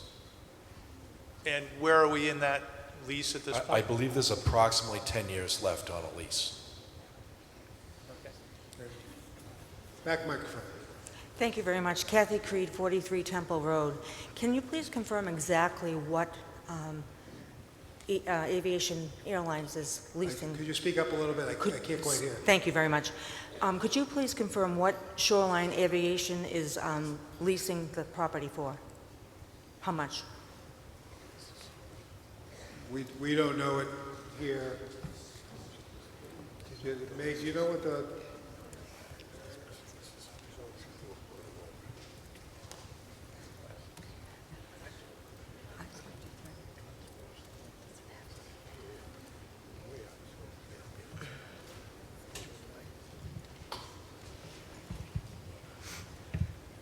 I have that number. Well, FY25 would have been the last complete year, and last year it was $53,886. Thank you. And in that lease agreement, how often have we been able to increased that amount over the years? Like, when was the last time the amount was increased? Let me see if I can find out. I know there's an annual escalator based on the consumer price index, but I don't remember exactly how much money that translates to every year. Okay, and my next question is, can you tell us exactly what the Shoreline Aviation is, their worth is in terms of, you know, how much money do they make? What's their, I don't know, we don't look at their books, we don't know what they make. well, shouldn't you know? Shoreline Aviation is a private company that leases the airport, and they don't share their financial data with the town. Wow. Because it just seems to me that, you know, that would be a great source of revenue for the town, income for the town, and our taxes keep going up, and these people seem like they're making an awful lot of money at the expense of the town payers and the taxpayers, so that's kind of surprising, but thank you. Rare microphone. Katie Gensheimer, Tupelo Road. Does the Shoreline Aviation provide us with insurance? If there's like a major accident, plane Yes. crash? What is Yes. that? How much do they cover us for? No. I don't have the policies here, so I couldn't tell you, but they're required to provide insurance for a catastrophe and property and casualty insurance. They rent this property from us and they are obligated to pay that expense. But we don't know what we have covered? If Because we could look it up, but I don't have the lease with us today, so I can't give you a specific answer. is it based on their lease amount? No, Because that would be it's based on bad. it's based on the types of calamities that occur at an airport. Okay, good. All right, thank you. Mr. Moderator, point of order. Point of order? Are we not significantly out of the scope of this article? There's 511 people here, and I'm very confused. I can't hear what you're saying, I'm sorry.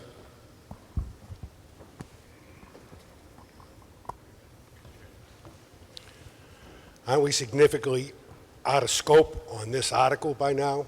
We're flirting around that with setting up a revolving fund, getting into the operations of the airport is really not part of this revolving fund, but it sort of goes hand in hand.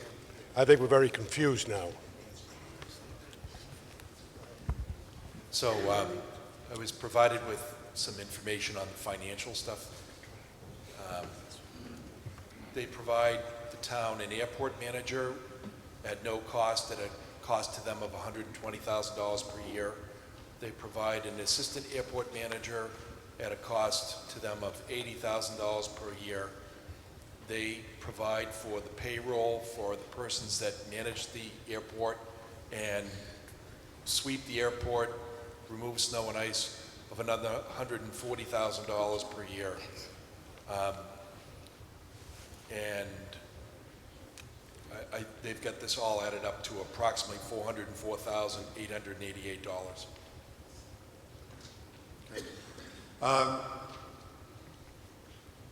To go to Mr. Cristofaro's statement, we are getting a field. We're starting, this is creating a revolving fund for the Airport Commission. This is not a referendum on whether or not the airport should or should not be there. And if your discussion is going down that route, I'm just going to cut it off at this point because I think we've been having the same discussion over and over again about whether or not we should be getting more money out of Shoreline, and that's really not the purpose of this article. So if you wanted to address the revolving fund, we can address the revolving fund. If your statement is some critique on the airport or on the lease or any of those other things, we won't be entertaining that. So, and Ms. Magdalene, you've already spoken, you can't speak again. Gentleman at the rear microphone. David Qualter, 1 Oakleaf Drive. I want to revisit Section C for a moment.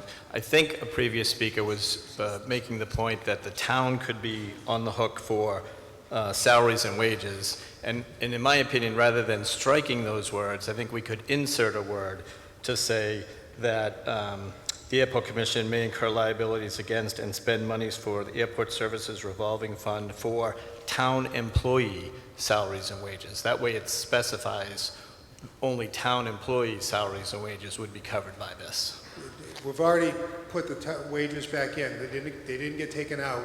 Right. And it's not something that actually impacts Shoreline in this regard. It only comes up should we put in a town operator.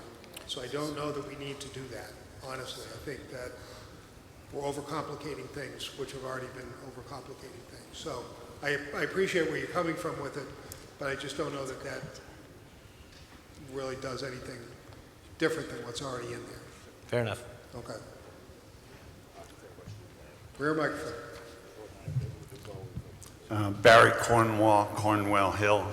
Mr. Moderator, a couple of points. Number one, on the budget article, which we're not discussing tonight, there is no line item for the airport or the airport commission. It does not have a town-funded budget. So that's point number one. Point number two is, seeing as we've spent all this time in part on the subject of do we include wages and salaries or do we strike them? Well, that discussion will now have to take place, if we continue this way, with the other revolving accounts that we will be discussing once I get away from your microphone.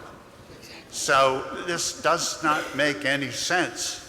I dare someone to stand up and move that we remove the words wages, rents, what have you, from all of the other revolving accounts. You'll get laughed out. Gentleman at the rear microphone. Martin Cleary, Ellis Avenue, Marshfield. I think we've spent a great deal of time on this article, and we don't have the information at hand that really makes us make a decision on this, especially with the year we have at hand and the expanding budget that we have that we don't have any answers for. I recommend you move this article, you have more knowledge about it, to another town meeting coming up so you can have some information that would be clarable for us to make a decision on. Thank you. Okay. Mr. Pasevich, you've already spoken. Point of You can't order. speak again. Point of order with the motion to table the article because we do not know the impacts of where the money will be I used. would vote the article down if you choose to. I would motion table to it. table it. I'm not against, I'm not saying this, you're right, it's not whether the airport should exist or not, but there's major questions here about how much the revolving fund will be and how it will be used. The Airport Commission, as the town council has indicated, basically operates independently, and they can make major decisions with the money in the revolving fund that'll have long-term You're past impacts. your point of order. It's, Article 13 has the amount, it's $85,000 that's in that revolving fund. Justin A. Again, I think we're to the point we can vote. I mean, really. Justin A. Summer Street, just a previous speaker had asked a question about the value of the company, and it was very easy to find out. $85,000 that we're proposing for the revolving fund against an annual revenue of Shoreline Aviation of $4.4 million, and an estimated valuation of the company at $14.2 million. Great, thank you. $85,000 is amazing. It's nothing. Okay, I'm going to a vote on this. This is a majority vote. All those in favor of Article 8, please raise your hand. All those opposed? I declare that that passes by majority.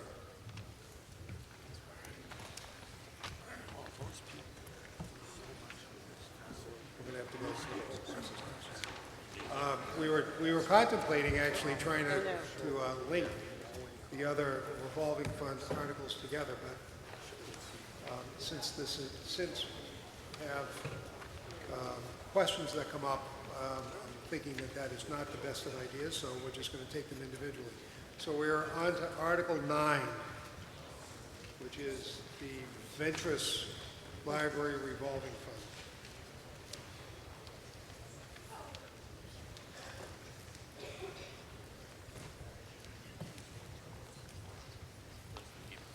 Bear with me here for a moment. Article 9, the Select Board moves that the town vote to amend its general bylaws to establish the Ventress Library Revolving Fund as set forth in Article 9 of the April 27th, 2026 annual town meeting warrant.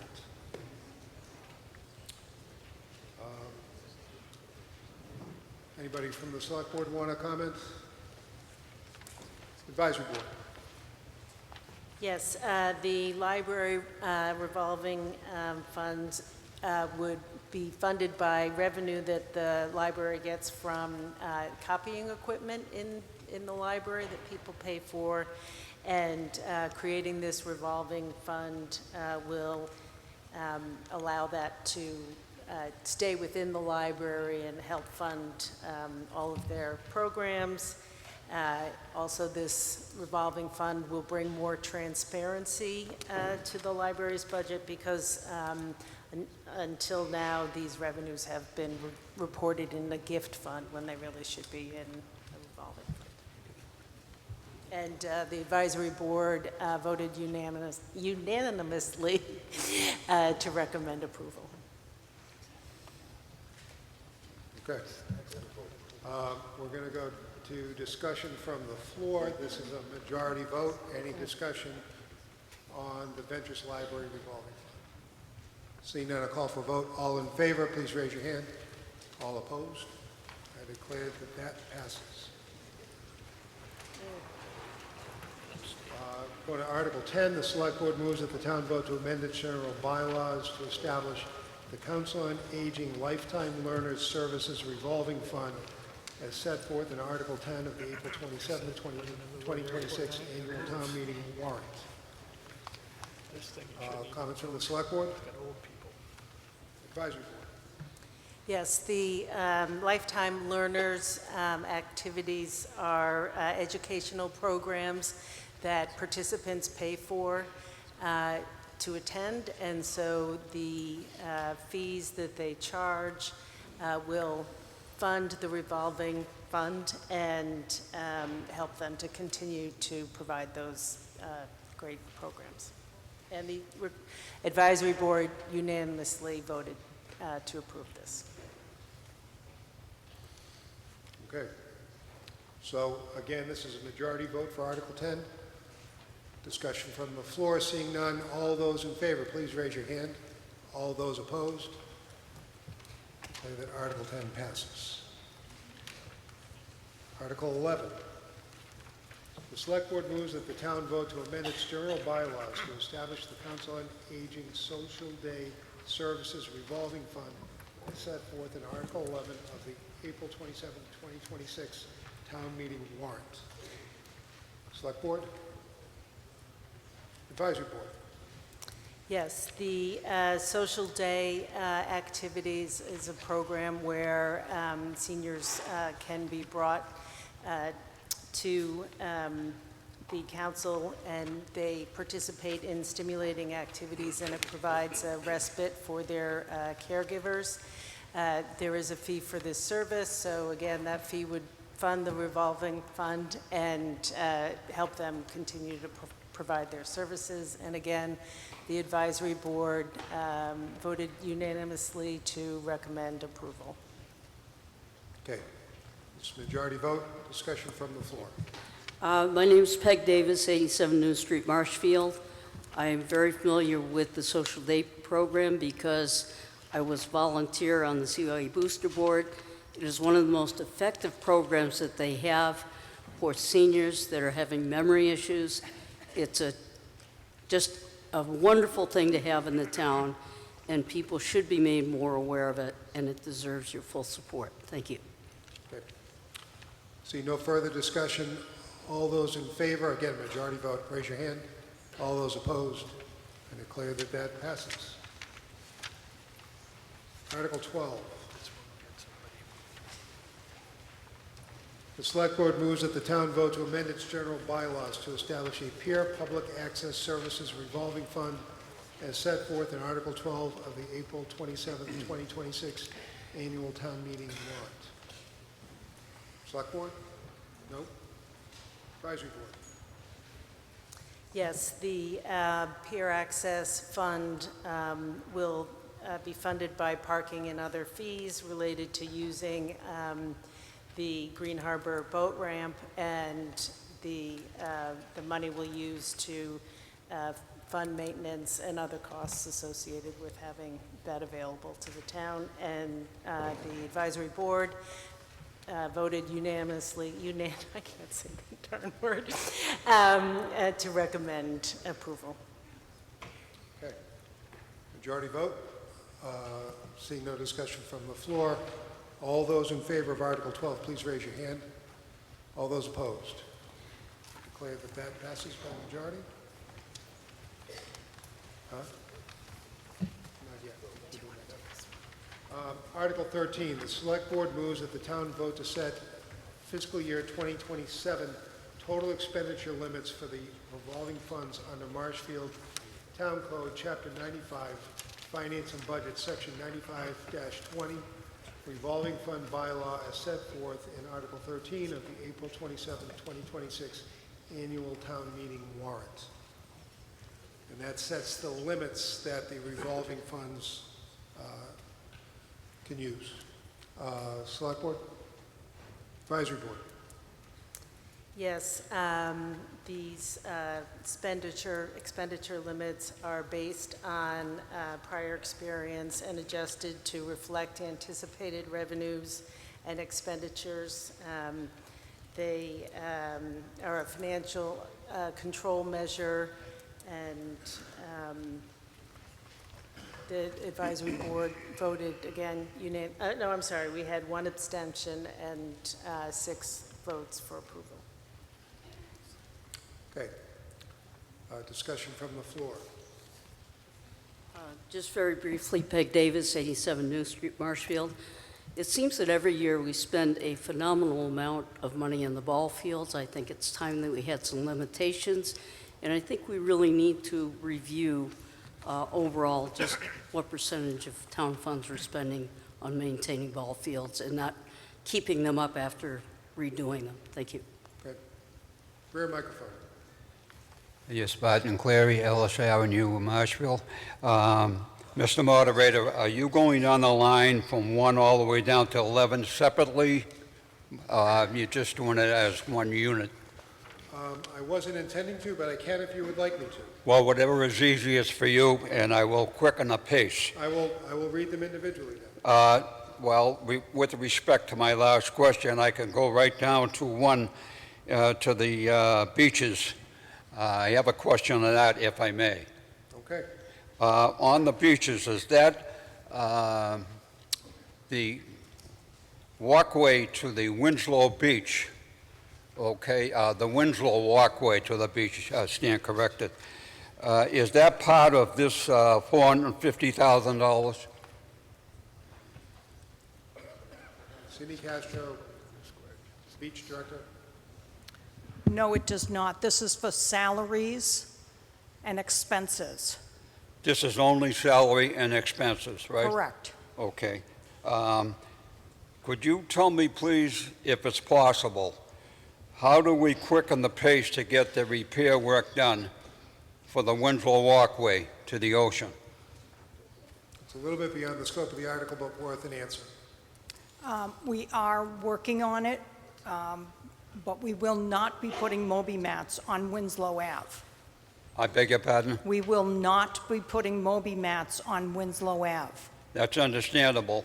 How about the a hardened pathway with a deepen Yes. rock or, widen it in that effect too? Can that be done, as I have asked for the last 5 years, each year? As well as myself, yes. We are working on getting a contract for a design. Thank you for your cooperation. Thank Okay. you. Thank you. So we're going to go to a vote. All those in favor of Article... Point of order, are we able to ask questions about the airport revolving fund amount yet? I think we've pretty much beat that one to death. No, we haven't. If this is a separate article, can I Okay. ask a question about the... total? This is the total of what was discussed earlier, but yes, go ahead. Okay. The expenditure limit for the airport being $85,000. Please explain to me what the consequences are of us not approving that right now. They won't have any authority to spend any money. Okay. I think that we should not approve the $85,000 revolving fund account for the airport, and here's why.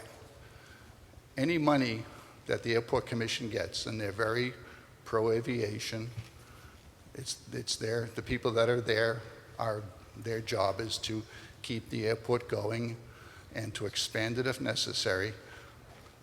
The description of revolving fund is very vague about how they can use the money. And here's the key, folks. There are state and federal agencies that give grants to things like the airport and airports around the country. All they require is a teeny, teeny, tiny percentage. If you want $1 million from the Mass Aeronautics Commission or from the FAA, kick in $5,000 and they'll give you massive amounts of money, hundreds of millions of dollars. So because you are now giving away control of how much money from the town is being used to leverage those grants, you're basically opening up that place for massive expansion. And I've seen plans for an extension of a runway basically almost to the beach. So that include components that would allow that. So we should not approve that $85,000 amount because we don't know how that's going to be leveraged into expansion activities. Thank you. Robert Galvin, Town Council. The airport cannot expand to the east towards where your house is, Mr. Pisovich, because Why? there is a river there that cannot be crossed. And on the opposite side, on the westerly side, there is another body of water or a wetland that cannot be bridged or extended. And the airport as it stands right now, I think encompasses almost the entirety of the airport zone as it's been already zoned. So there is no further ability to expand the airport as a practical matter. And I'm aware of any plans to further extend the airport. They've just completed this year their final phase of the airport extension that was built and started several years ago by paving the aprons. There is no plans that I'm aware of or that any other town official is aware of an effort to extend the runways any further than they are today. And we shouldn't, and you are incorrect. It is not something that is impossible to do. Extending anything or extending a surface over a river is accomplished by dropping concrete conduits, precast conduits into the river. That's how it was done and that's how it was laid out. And as far as all the other work on the environment there, yes, they've gotten variances from the state and federal government to do the expansions they did into sensitive areas. Thank you. Mr. Lynch. Steve Lynch, 50 Central Street. So I just have a question. So I think I heard this earlier, but is it true we don't have a right to know how much Shoreline Aviation makes from us subsidizing their airport? I didn't say they didn't have a right to know. I said, I think the statement was, I believe we do not know.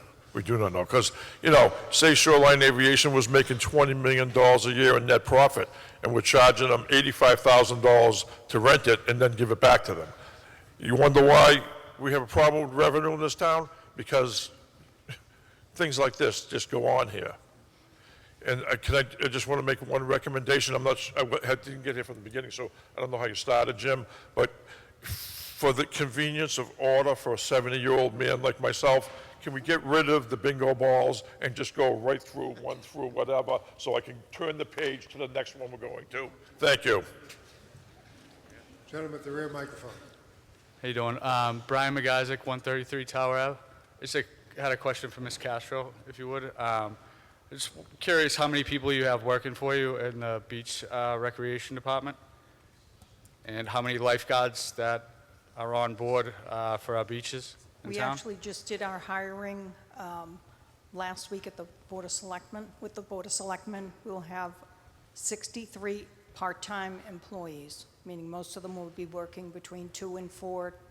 A few will be working 5 days a week. Okay. And How many that is actual seasonal. seasonal lifeguards? Okay. So that's where the All 450 employees is. but me are seasonal. Okay, so we're spending like $300,000 on seasonal employees Pretty close, yes. that's like 55 people? For 63 people. Okay, all right. And then I just had a question for recreation as well, Mr. Robinson, if he's available. What's your question? We'll see if we can get an answer. Well, it just says that they're spending $320,000. That's the expenditure limit. It doesn't mean they're spending that. That's as much as they could spend. Right. I'd just like to know where they're spending it. Anybody from Recreation that can Anybody? address that? Because as far as I'm concerned, all the other examples in town are all separate entities, and I don't see any recreation going on. Somebody's coming to answer your question.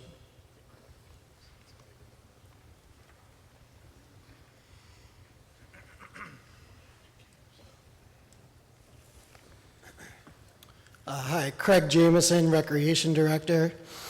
We use the funds we generate through programs to pay for our part-time seasonal staff and all the supplies to run the programs.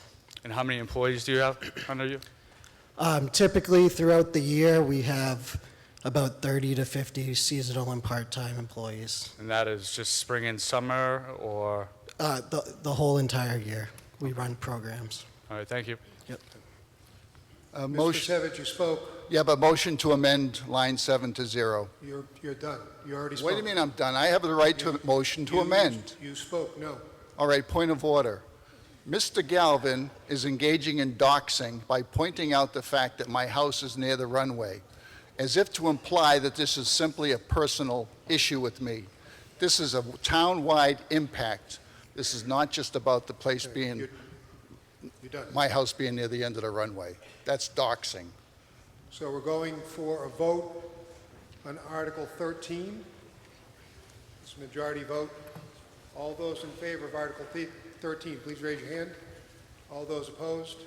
I declare that Article 13 passes.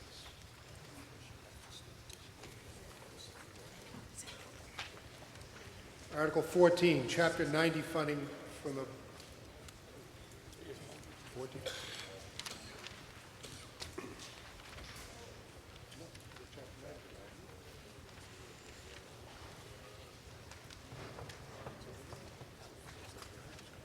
Oh, yeah, you're right. Yeah, we should be going to lottery at this point. 32. Jim, Pardon me? I don't know if this is a point of order, but I was just wondering, how come we can't vote yea or nay line item on an article like that?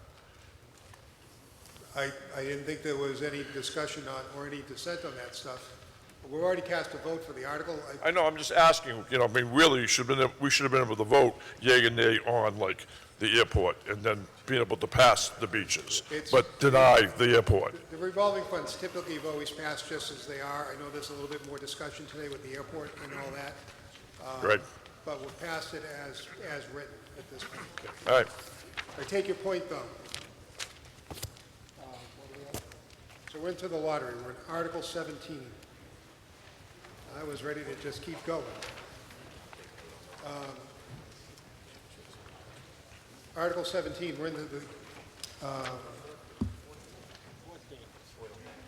should have. Yeah, I'm getting it. Going to the lottery. We should probably make 17 to 16. Shouldn't we do it 16 first, aren't they connected? We're going to go to Article 16 and link that with 17 because that's all CPC articles. So Article 16, the Community Preservation Committee moves pursuant to Chapter 44B of the Massachusetts General Laws that the town vote to set aside the sum of $259,217 from FY 2027 revenue for historical reserve, I'm reading them, for historical reserve. So that's the first motion within the CPC article. So the CPC article has multiple pieces to it. We're going to be voting on each of those individually. So we'll start off with that. Dennis. Thank you, Mr. Moderator. Good evening, fellow citizens. My name is Dennis Kelleher. I live on Marshfield Drive. I have the pleasure of chairing the Community Preservation Committee.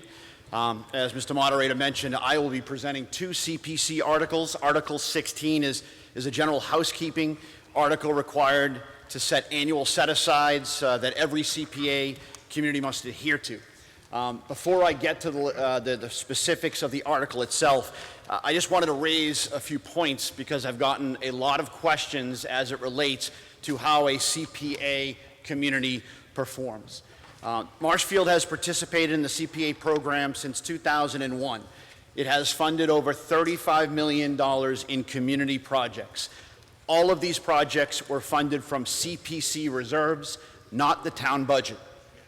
CPA funds come from three sources: surcharges on your property tax bill, the state match, and interest earned on unused balances. These funds can only be used for town meeting approved projects in affordable housing, historical preservation, and open space recreation. They cannot be used for general town operations. Marshfield surcharge is 3%. That's 3% of your property tax bill, not 3% of your assessed value. It's a big difference and a big misconception by many people that have come up to me on the street. Furthermore, for CPA purposes, the assessed value of your home is reduced by the first $100,000, and there are exemptions for low-income households and for qualifying seniors.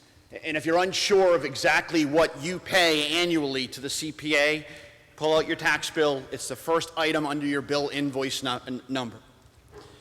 The 3% is set locally by this board, by the citizens. Town meeting can vote to change it, but if it is changed, it must remain in place for 5 years before it can be revisited. And as it relates to the state match, there are 3 rounds of matching funds for CPA communities. All communities participate in round 1. Only communities that participate at the full 3% participate in round 2 and round 3. Therefore, Marshfield benefits from all 3 rounds. Now back to the article. Article 16, for fiscal year 27, Marshfield's CPA revenue, which includes the surcharge, state match, and interest, will total $2,592,171. State law requires us to set aside 10% of that amount, $259,217, into each of the 3 CPA categories: affordable housing, historic preservation, and open space recreation. Those appear as items 1, 2, and 3 in Article 16. We are also permitted to set aside up to 5% for administrative cost. Item 4 reflects the amount of $125,000. Mr. Moderator. Thank you. Advisory Board.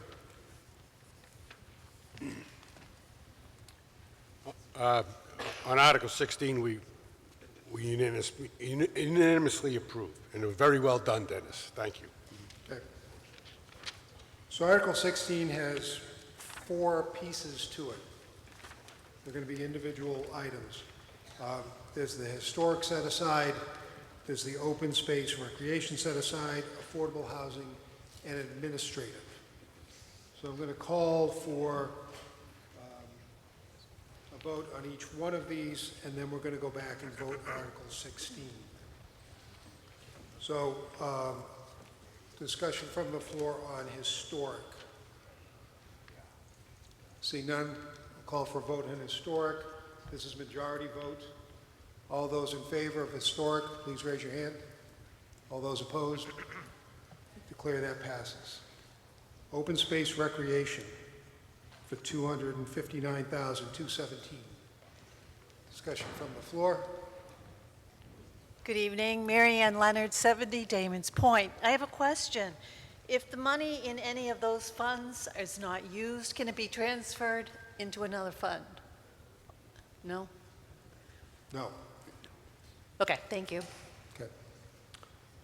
So vote on item 2, open space recreation. All in favor, raise your hand. All opposed? I declare that passes. Number 3, affordable housing, 259, 217. Discussion. All those in favor? All opposed? Declare that passes. And number 4, administrative, 125.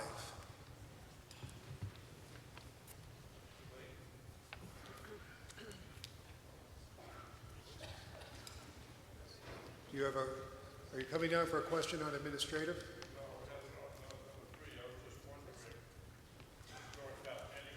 Right, so, thank you. I'll come All talk those to you, in- Steve. All those in favor of administration for 125, please raise your hand. All opposed? I declare that passes. And for Article 16 now, as a total, all those in favor of Article 16, please raise your hand. All those opposed? Declare that Article 16 passes.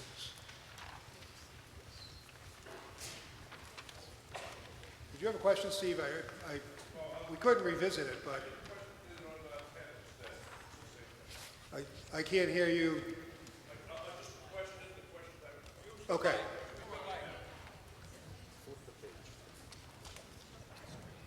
So Article 17, we're linking to that. Now, these are where the projects come in, the individual projects.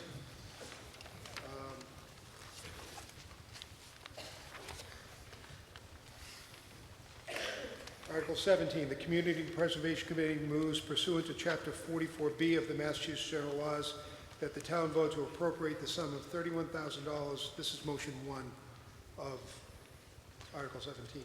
$31,000 to fund the restoration work at the Chapel Cemetery as described in Article 17. Well, Mr. Moderator. Item 1 of the April 27, 2026 annual town meeting warrant, and to meet said appropriation, transfer the sum from the CPC Historic Reserve Funds and said funds being expended under the direction of the Community Preservation Committee and the Superintendent of Public Works.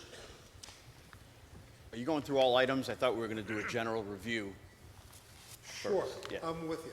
Give me, We did talk about that, so Yeah. yeah, go ahead, general review. Yeah, and I appreciate that. Just for the record, once again, my name is Dennis Kelleher, Chair of the CPC, and I live on Marshfield Drive. So Article 17, it's going to include a number of CPC projects that the committee felt were worthy of town consideration. We received 14 applications this year, and again, after 4 months of public meetings and review, we're bringing forward 10 specific items to this body. Those 10 items, by the way, equate to about $2.5 million in projects. All of these items have been presented to the Select Board and the Advisory Board in open meetings multiple times. It's important, once again, to note that all of these projects are funded out of CPC reserves. They are not part of the traditional town budget. The CPC currently has about $5.3 million in undesignated reserves, with, as we just mentioned, with another $2.5 million expected in fiscal year 27, which happens in July. And again, before turning it back to the moderator to go through the individual items, I did just want to take a moment while I had the podium to highlight some of the non-financial benefits of being a CPA community. The CPA really has a way of bringing out the best in Marshfield, which in these times we often need. It brings forward residents like Tom Whalen, who stands up for those who no longer can stand for themselves in restoring the cemeteries. It brings forward volunteers like Rachel, Joe, and Kevin, who give their time to ensure our recreational facilities are safe, welcoming, and something we can be proud of. It supports town entities like the Beach Commission, Historical Commission, Housing Authority, the Harbor Master's Office, working to improve access, safety, and preservation. And it allows us to collaborate with organizations like Habitat for Humanity. Not to mention, these projects rely on the expertise and hard work of our town staff, Andrew in the building department, Fred in the facilities, and Ken, Matt, and the entire DPW team, who really turn a lot of these applications and ideas into real improvements for our community. And I agree, I think, with all the challenges that we are facing, I hope that these and all of our prior CPC projects are really a sense of Marshfield pride. With that, Mr. Moderator, I yield back for item review. Where we gang these together, Mr. DeChristofaro, we talked about that earlier, whether you would like to make a statement. Sure, just in line with Dennis's comments on the CPC authorization to expend funds for historic preservation, open space, and affordable housing. The advisory board reviewed the available balances that, based on their estimates, they'll have about $7.9 million going into fiscal '27. This article is about $2.5 million. It reflects the continued thoughtful planning, preserve of Marshfield's character while enhancing community assets. And by and large, there's some feel-good projects, which is we dearly need these days.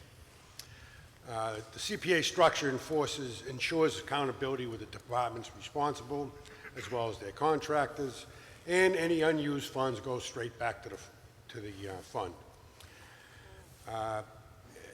As Dennis mentioned, these funds can be leveraged outside grants, maximizing impact, since we're at that 3%, which gives us about $2.5 million for '27.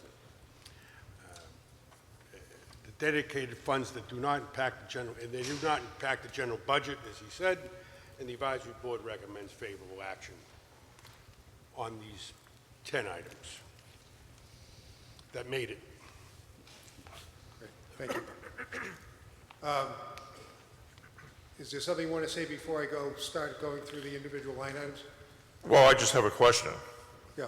Stephen Lynch, 50 Central Street. So, I mean, the property tax burden in this town is getting pretty heavy on people.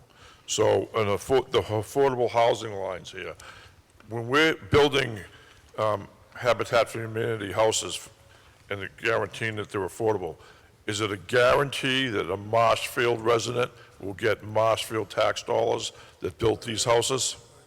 I think we're straying a little bit far from the scope, but what did you say? Yeah, it's beyond the scope of what we're talking about here. Well, if we're going to vote, Well, there's a set-asides, but the set-aside, we voted the set-aside to go into affordable. I don't know. well, number 10 is to actually give money to build an affordable house. So are we going to guarantee that someone from Marshfield will get that affordable house from our tax dollars?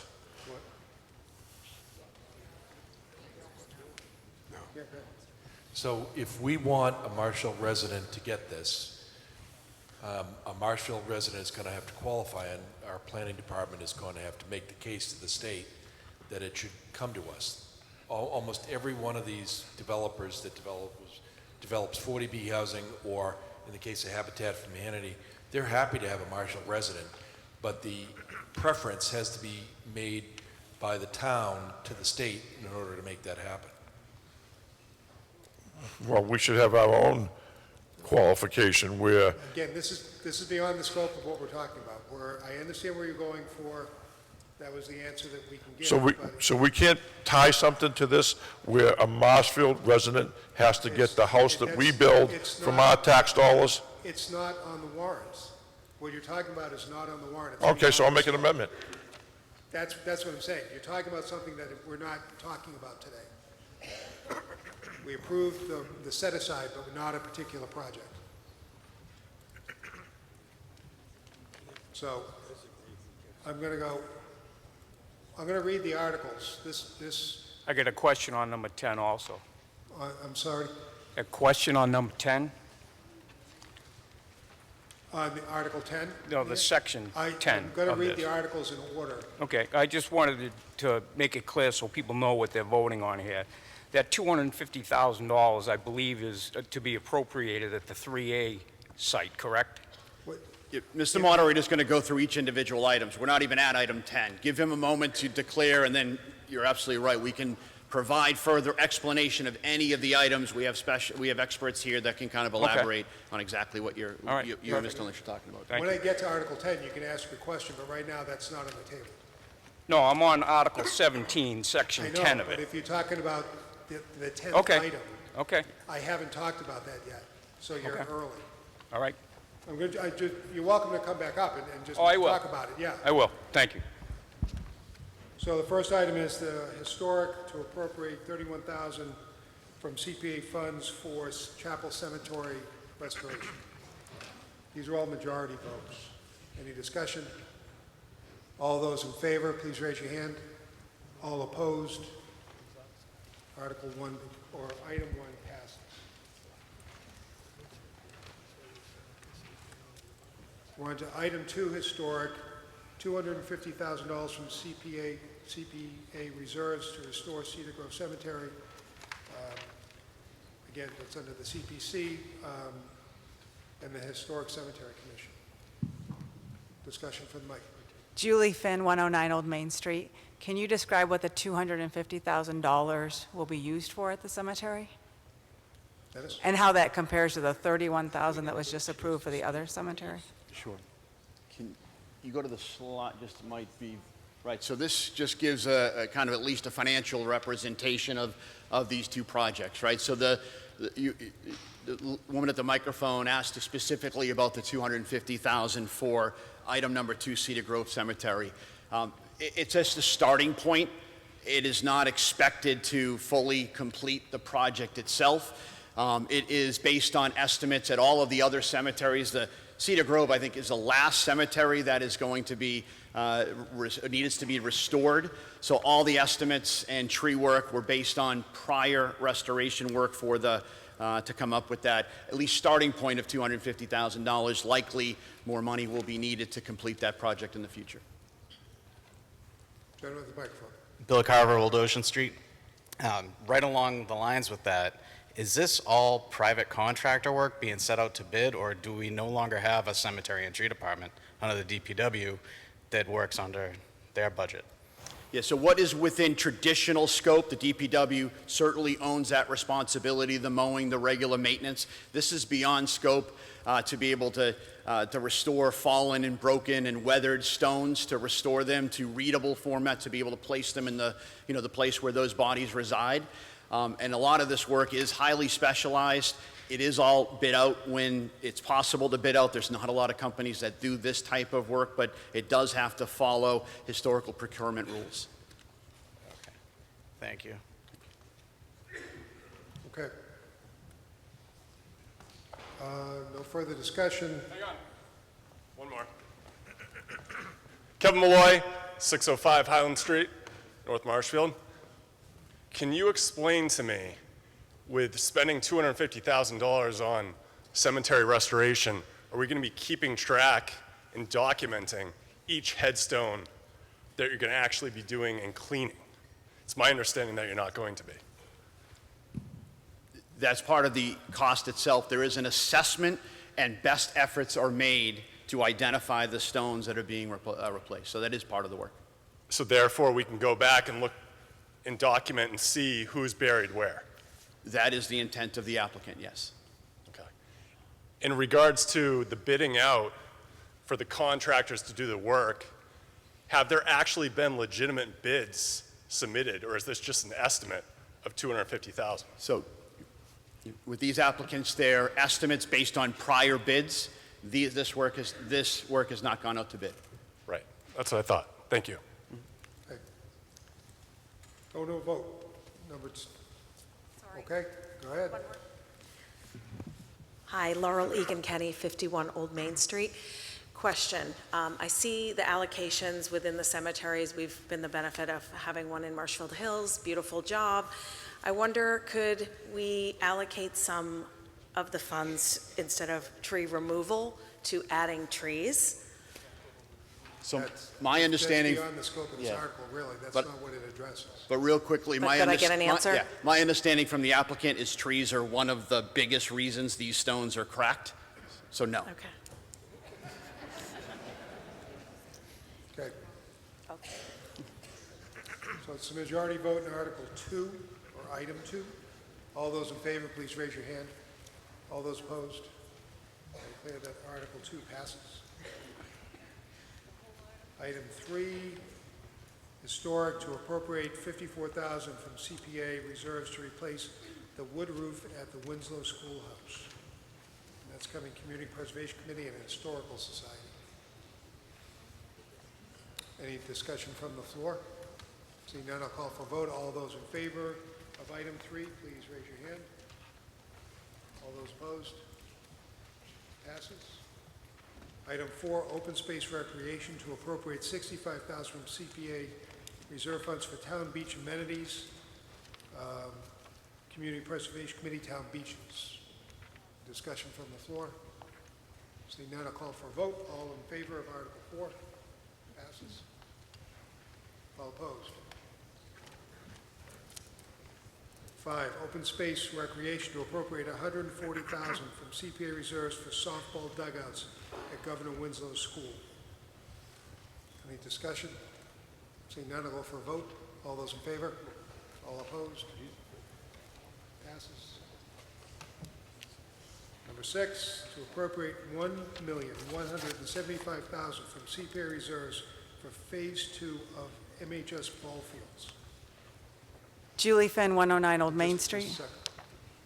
I'm just going to get my bearings here, that's all. So go ahead. Just if you could describe what Phase 2 of the Marshfield High School ball fields entails, please?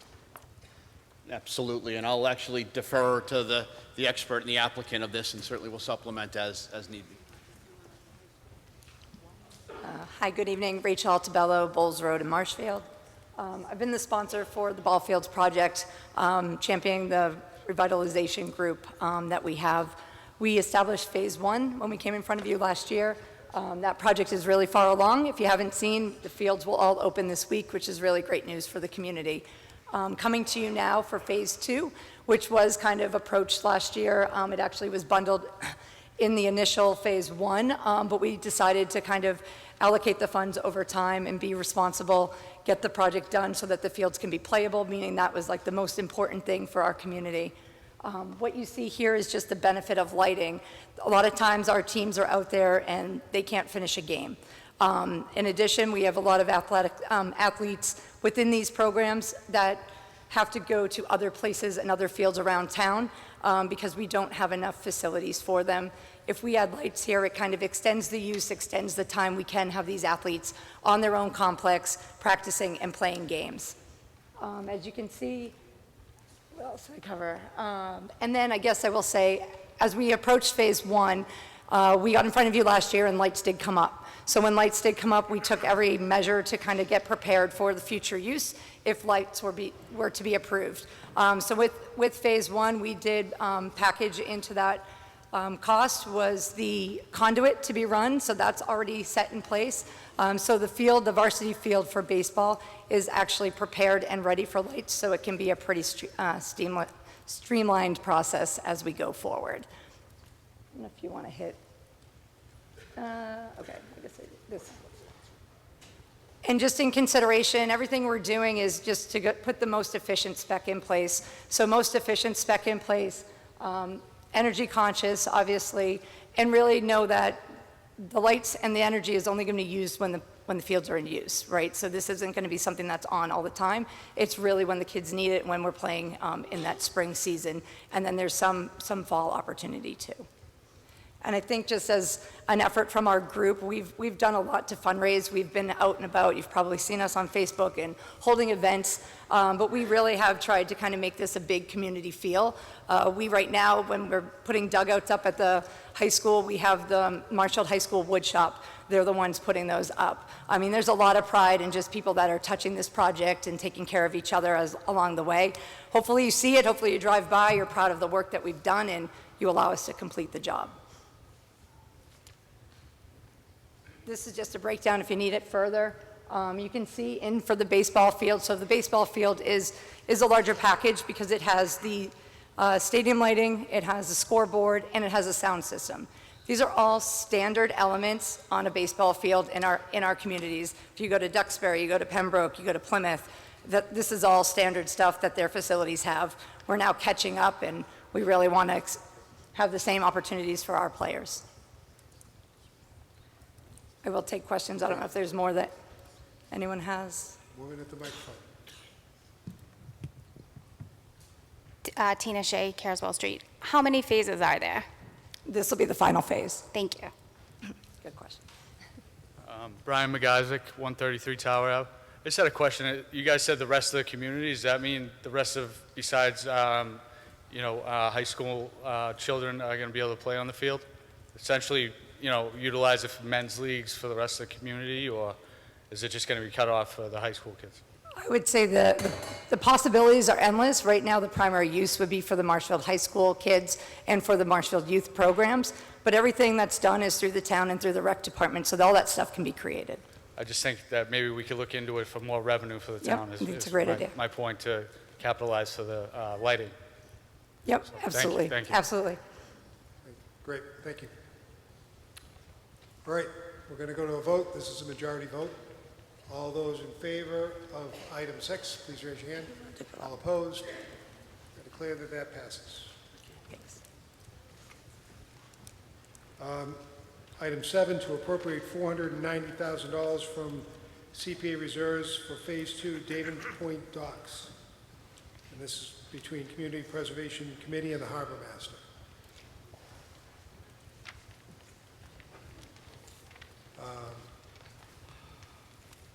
Discussion from the floor. Molly Diorce, 142 Old Main. This is a Phase 2. I think Phase 1 was about $60,000. Can you confirm?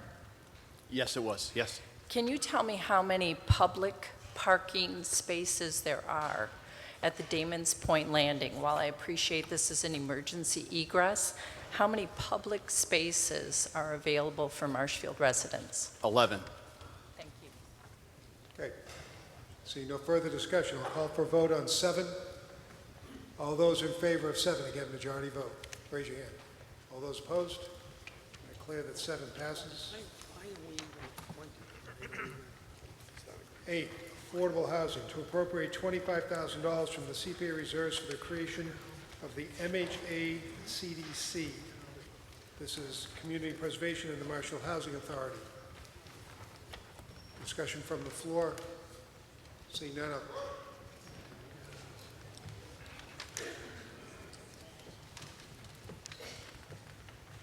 Joe Pasevich, Wilson Road, member of the Marshfield Housing Authority, Board of Commissioners.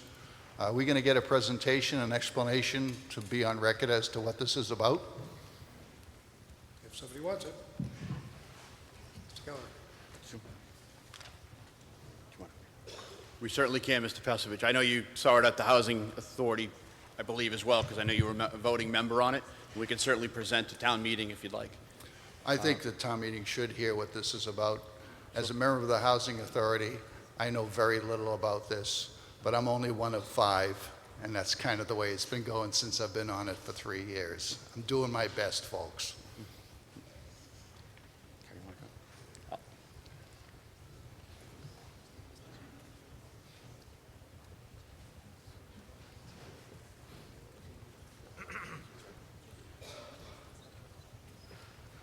Kerry Richardson, 115 Cross Street.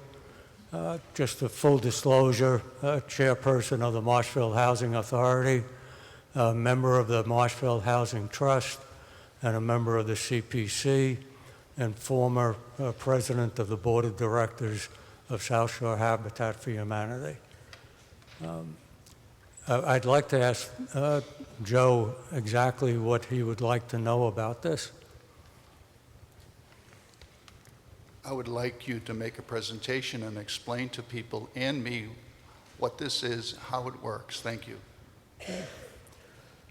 So the community, Marshfield Housing Authority right now has properties at T-Rock Garden and also at Grace Rider. And then there's, I believe, 16 individual family homes throughout the town of Marshfield. Under state law, the Marshfield Housing Authority is not allowed to build any additional affordable housing. The state does not have the funding to accomplish that, not only here in Marshfield, but throughout the rest of the state. So the Community Development Corporation, if it is formed and voted by you, will be able to build additional affordable housing. This has been accomplished. When I say this, it means the Community Development Corporation has been accomplished in many towns and cities throughout the state of Massachusetts. Currently, it's operating in the city of Quincy. City of Quincy just provided over $2 million to the Community Development Corporation so that they could build additional affordable homes. The town of Hingham is providing funds to their CDC, and they're going to build additional affordable homes. The town of Hanson just awarded their CDC funds to build one single-family home. So in the town of Marshfield, we could, if the CDC is approved, build some multi-unit homes. We could build single-family homes. We could work with other nonprofit organizations to build homes for people who are challenged. And we can basically do what the Marshfield Housing Authority Board would allow through the CDC. So the CDC would be formed by the current Marshfield Housing Board members. There are 5 of us. 4 of those members are Marshfield elected members, 3 by you and 1 by the Tenants Association over at T-Rock. And then I am appointed by the governor of the state of Massachusetts. So we would create the board of directors for the Community Development Corporation. That board could then act as the developer for affordable housing. We currently have the Housing Trust here in Marshfield. They are not a developer. We can be a developer if we're the CDC and you vote for this. This $25,000 basically sets up the CDC. It's for attorney fees, accounting fees, et cetera, to basically create the CDC. If we become a developer, we would have to go before the planning board, we have to go before the zoning board. We're not going to be able to develop anything unless it's passed through the regulatory body of the town of Marshfield.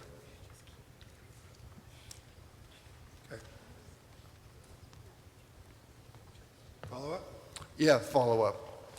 Since I got on the Housing Authority, I've been an advocate for ways to find ways to preserve affordable housing.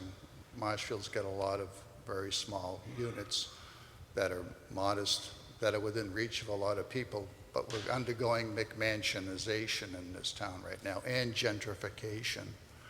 The problem with this right now is I want to know who's going to get this $25,000, and there's obviously some references to sort of like office supplies and things like that.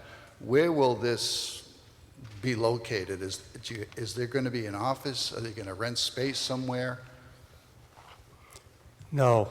You know, the Marshfield Housing Authority Board is going to elect or designate the 5 current members of the Marshfield Housing Authority to sit on the board of the Community Development Corporation. So the Marshfield Housing Authority will continue to have its regular meetings. The CDC will determine how often they would like to meet, and those board members, which I am one, you are one, and there's 3 others on the board, would make those decisions. If they feel that they need additional space, then they would make that decision. That board would make that decision.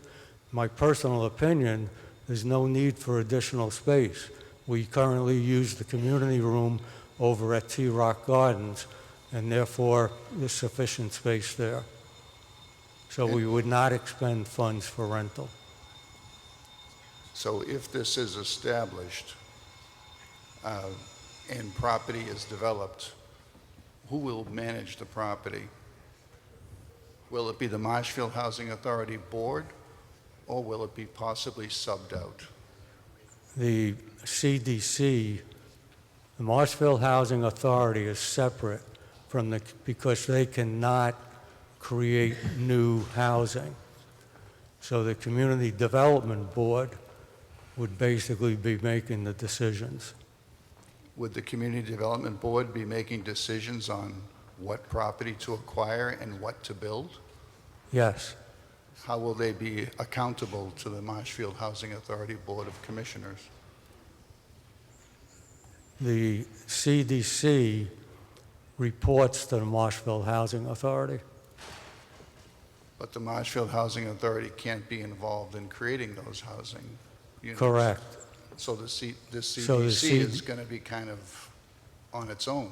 So the CDC would be on its own Is it in possible making the decisions. Is it possible that the Quincy Housing Authority could manage and control the CDC?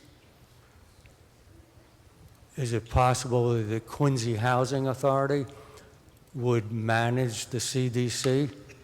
It's possible that the CDC, Marshfield CDC, could hire the Quincy Housing Authority to help make decisions for the Marshfield CDC, yes. And how will the CDC be constituted?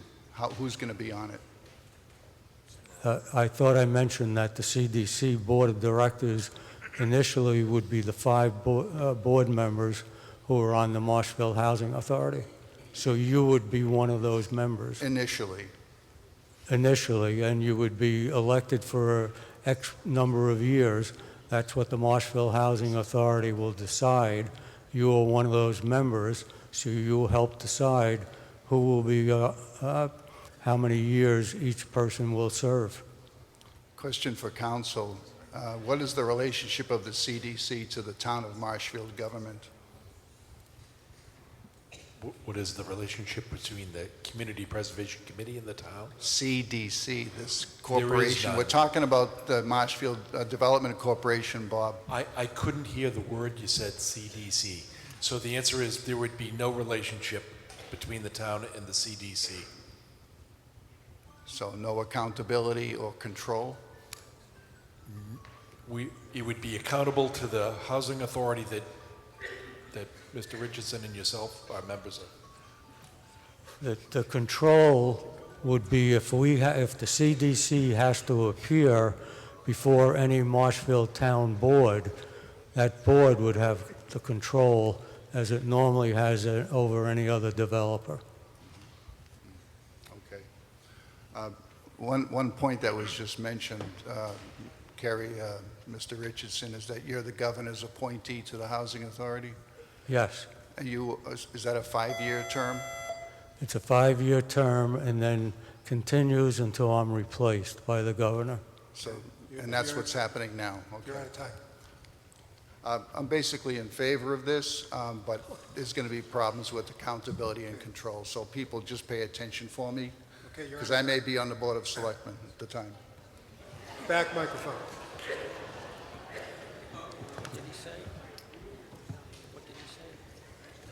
Tina Shea, Carswell Street. So I just want to be clear. So the town of Marshfield will have no control of this? Is that correct?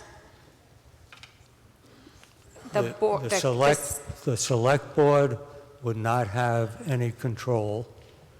All of your town departments that would have any say in any development that the Marshfield Housing Authority, Community Development Corporation wants to propose, they would have a say in what would occur.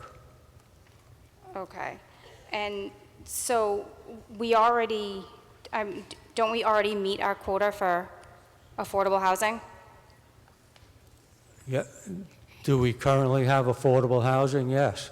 And currently, I believe we exceed the 10%. Okay. However, if the town of Marshfield continues to grow and some of those homes that are currently recognized as affordable come off the rolls, we'll then be below 10% again, and we'll want to attempt to achieve the 10%. What brings them off the roll? Sometimes the longevity of the home. I'm trying to remember some of the other. If there's, well, they come off the roll because some are qualified to be on the roll for X period of time. Some are qualified to be on the roll for a lifetime. I apologize, I don't have that information right in front of me as to how many a lifetime and how many can come off the roll. So you're just asking for $25,000 just to set up an account? Correct. And where is the money from all of this building going to come from? So the future funding can come from many sources. It can come from the Marshfield Housing Trust. It can come from grants. It can come from private individuals. It could come from many other sources. It could come from the Community Preservation Committee if we ask for funding from them. Thank you. Back microphone. Hi, Dennis. Bonnie McCarthy, 83 Donald Road. I am 100% for the Community Preservation Committee with open space, land, rejuvenating Marshfield the way it was when I'm born and raised here.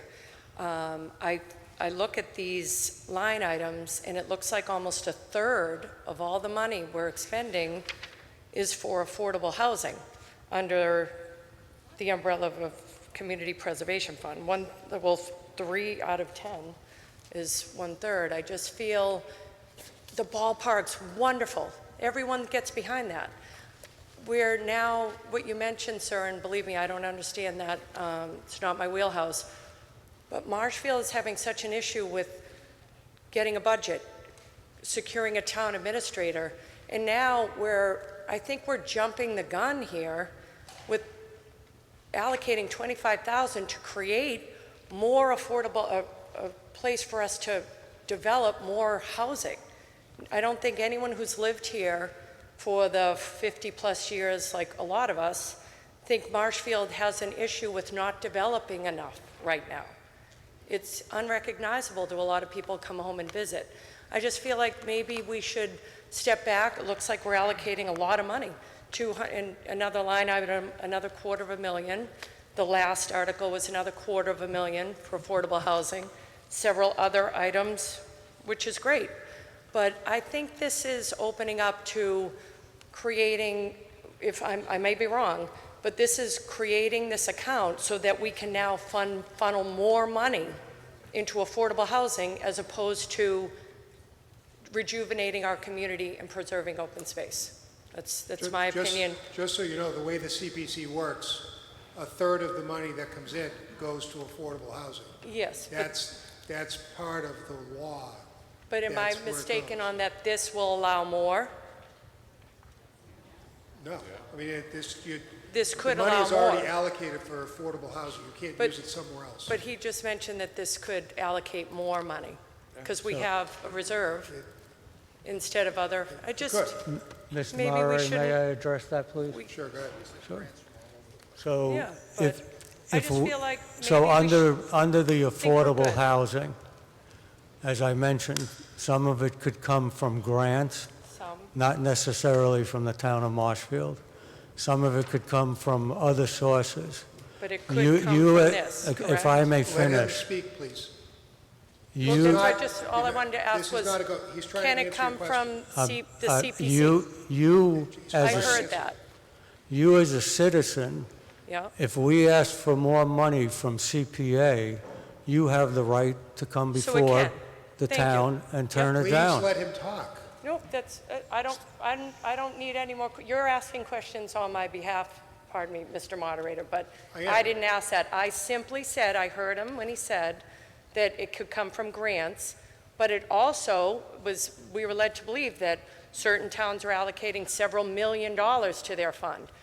And I had one simple question. Can more money be allocated from this? You put words in my mouth with respect. I didn't ask about all that. Okay, Can you're out of more time. money come? No, And no. that, I wanted that one question answered. Okay, I already know about the grants. okay. Front. Eric Kelly, Peterson Path.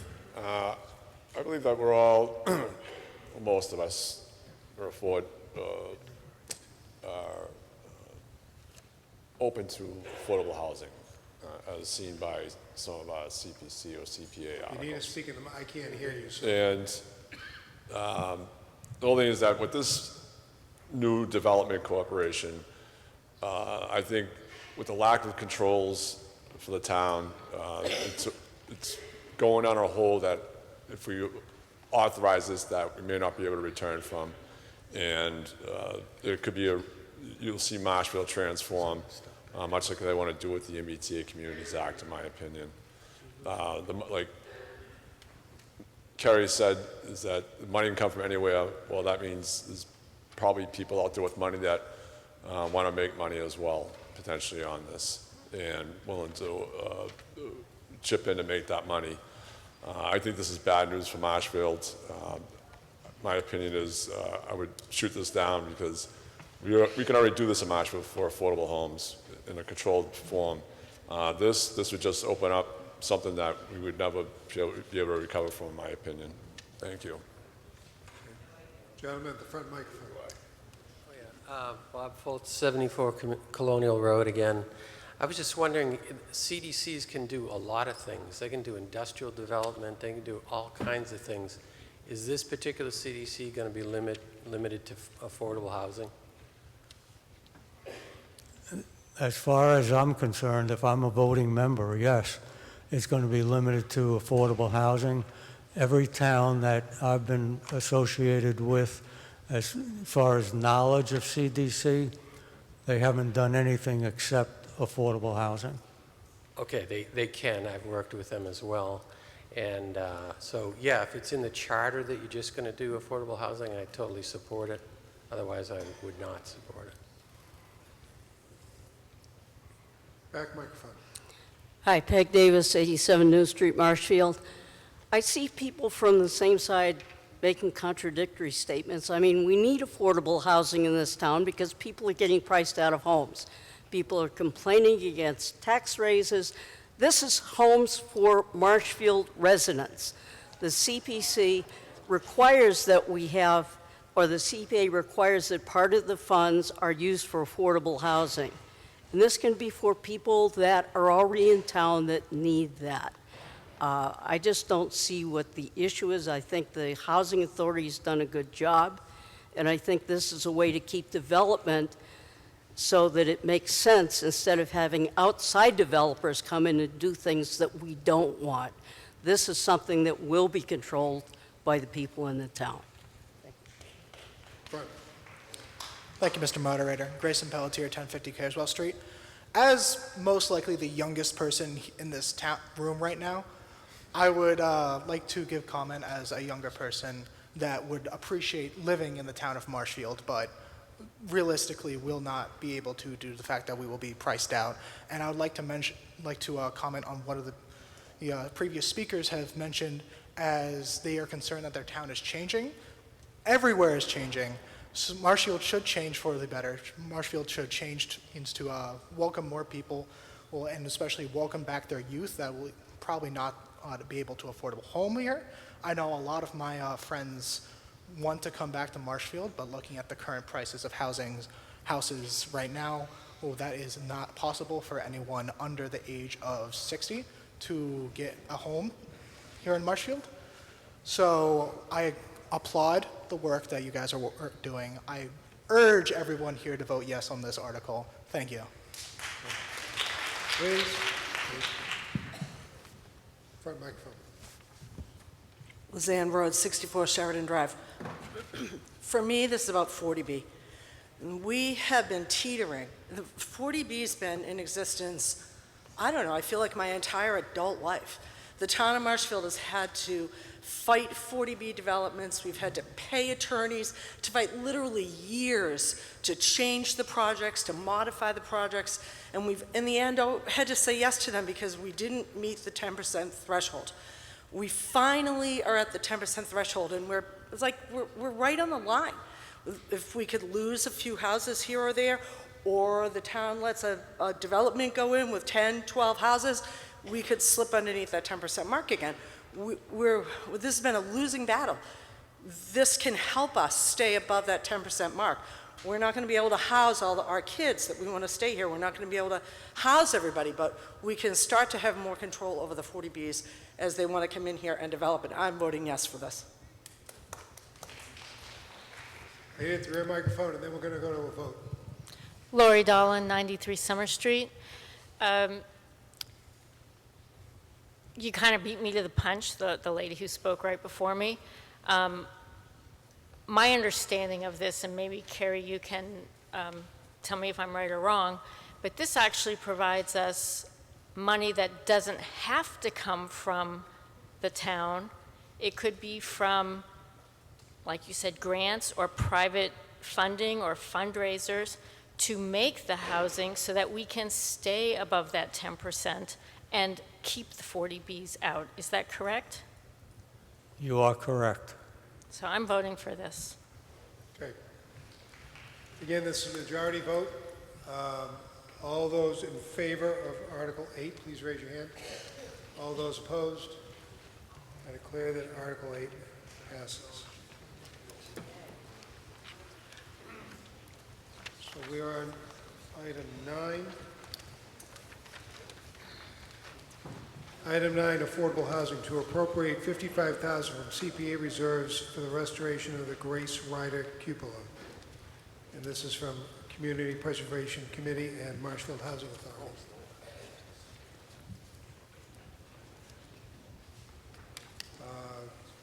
Discussion from the floor. Lori Dolan, 93 Summer Street. So when I read the details under this, it sounds like this could fall under either the historical or the affordable housing. To me, if it's falling under affordable housing, delete the cupola so you don't have to keep repairing it. So why did you choose to put it under affordable housing instead of historic? Yeah, and you're absolutely right. This is one of those rare projects that could fall on either category. Flat line is there's more money in one bucket than the other, so we decided to go with the affordable housing. Okay. See no further discussion. All those in favor of Article 9, please raise your hand. All those opposed? I declare that Article 9 passes. Item 10, affordable housing, to appropriate $250,000 from CPA reserves for the construction of an affordable home, and that's Community Preservation Committee in conjunction with South Shore Habitat for Humanity.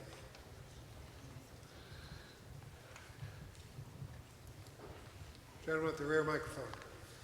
Yes, I just, Larry Keene, 195 Cornhill Lane. I just wanted to make sure that everybody realizes what this money is being spent on. This is the project that is off of 3A Main Street. The town purchased this open space, or this development, if you will, and they're separating the house that's on this lot. But the $250,000 that is being appropriated for it is not going to be earmarked for Marshfield residents. Is that correct? They would not get preference? Yeah, and I do have experts here from the Habitat for Humanity, but that is correct, because Habitat Humanity can't designate a one-family dwelling to a particular resident of the town to which they're building. They do, so Marshfield residents can certainly apply, but they can't guarantee Marshfield placement, just as if Marshfield can apply to other communities and wouldn't have to be isolated. But we're not in other communities, we're here. I just wanted to make it clear that Marshfield, the residents spent almost $2 million to purchase this property, and then we spent the money to separate the house off of it and build it, make it on a buildable lot, make it conforming, and then we're going to give $250,000 away from it. How many people in this room think it's going to be one of their sons, daughters, or grandchildren that are going to get it? Is there any way we could make it that, if there was a tie in the race, if you will, that the Marshfield resident would get the nod? Yeah, and that's a great question. It was actually asked by my board when we vetted. Mr. Lynch asked about it during the zoning board. So when it was vetted, unfortunately, no, it's not allowed under the Habitat for Humanity requirements. So something like this, why wouldn't we just take this house and do a lottery in the town of Marshfield for a Marshfield resident that would qualify, deed restricted, and then give that person the $250,000 to renovate or rebuild? And be mindful, this $250,000 is part of a much larger project. This isn't the end-all be-all. Sure, it's like $540,000 for the total project, it's a little north of 600 for the build, and that doesn't include any of the overhead. So how big of a piece of property is it? Like $300 a square foot to build a house, brand new construction? How big of a house are you building? That wouldn't be a 3-bedroom unfinished ranch, right? A 3-bedroom ranch with a, pretty nice, nicer than my house.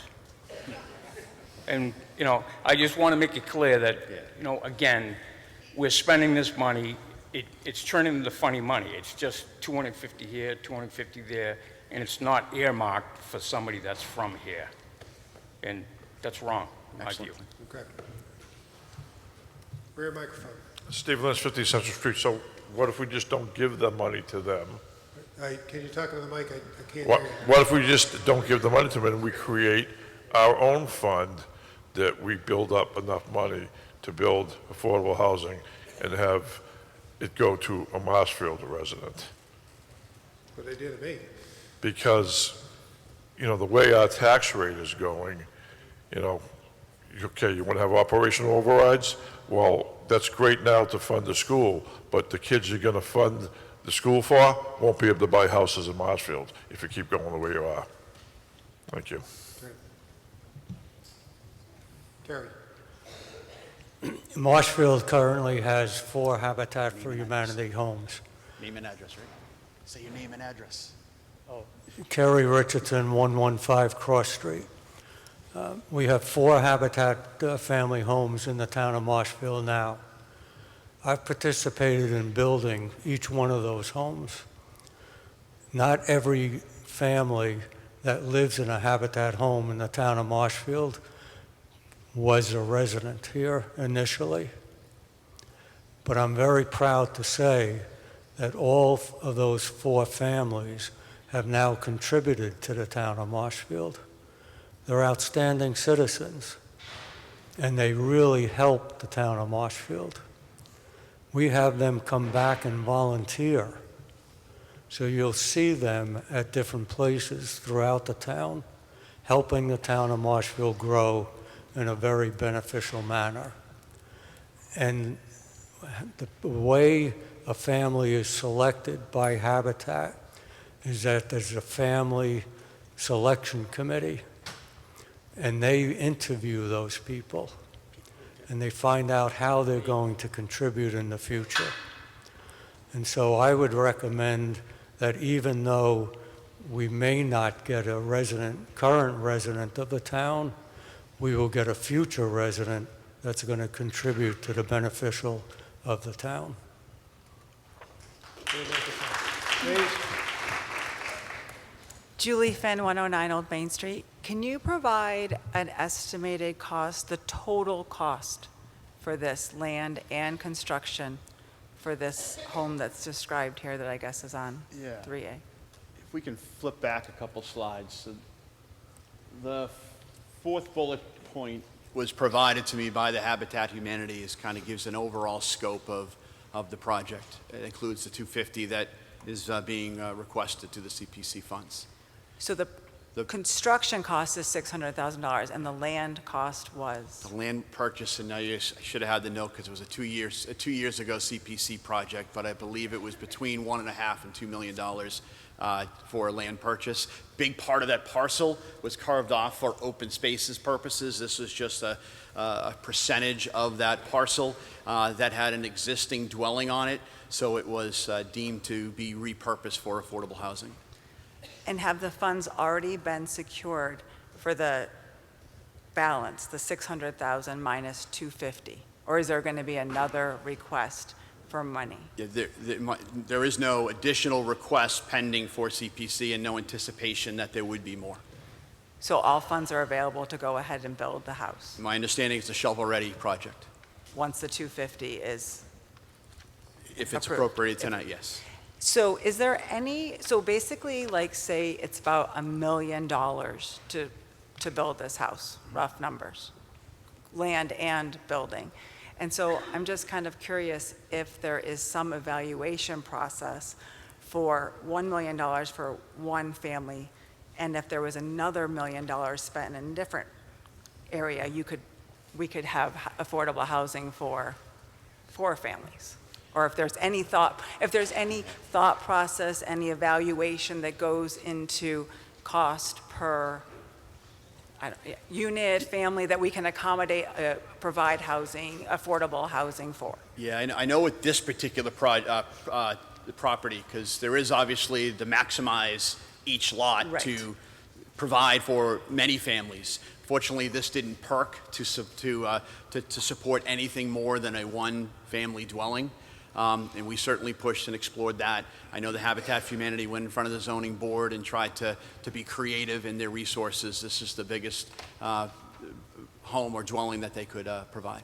Right, so it's water under the bridge at this point, but going forward, perhaps we could evaluate before we make the purchase of the $1.2 million property, if like that thought process could go into play, so we could have more bang for our buck.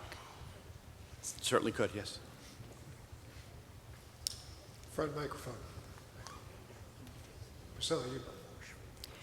Priscilla Maglio, 163 Arlington Street. I have two questions to ask. When you build a Habitat for Humanity home, do you adhere to the current zoning rules and regulations? Yes, and they have gone before the zoning board already.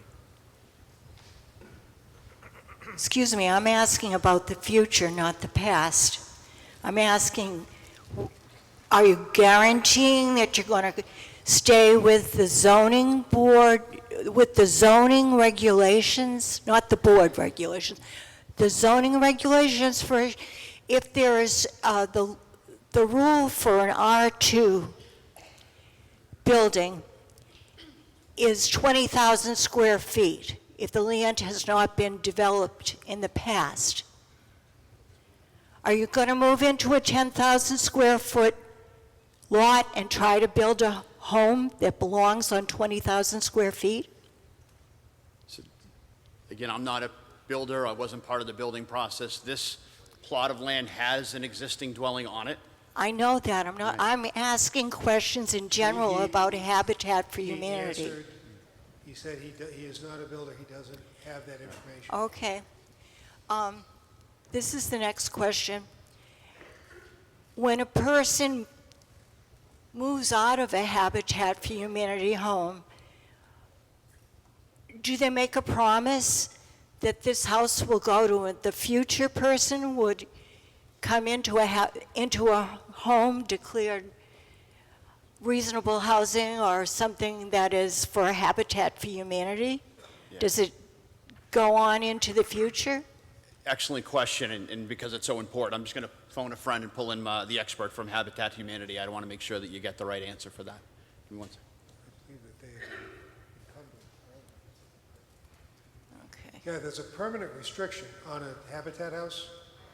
It's permanently restriction for affordability, correct? Is it okay for me to go? Hi, everyone. I'm Erin McGew. I'm the Executive Director for South Shore Habitat for Humanity. Your question is a great one. Our affordable homes get permanent deed riders placed on them. They stay on the home in perpetuity. That lasts through foreclosure, it lasts through resale, it lasts through transition to subsequent heirs. These homes will be affordable forever. Does that answer your question? Yes, but I don't believe that answer comes Well, that's to be the true. answer you have. Now I'm going to just make one comment. In my neighborhood, a house was built for by Habitat for Humanity by someone who needed the help to have a home.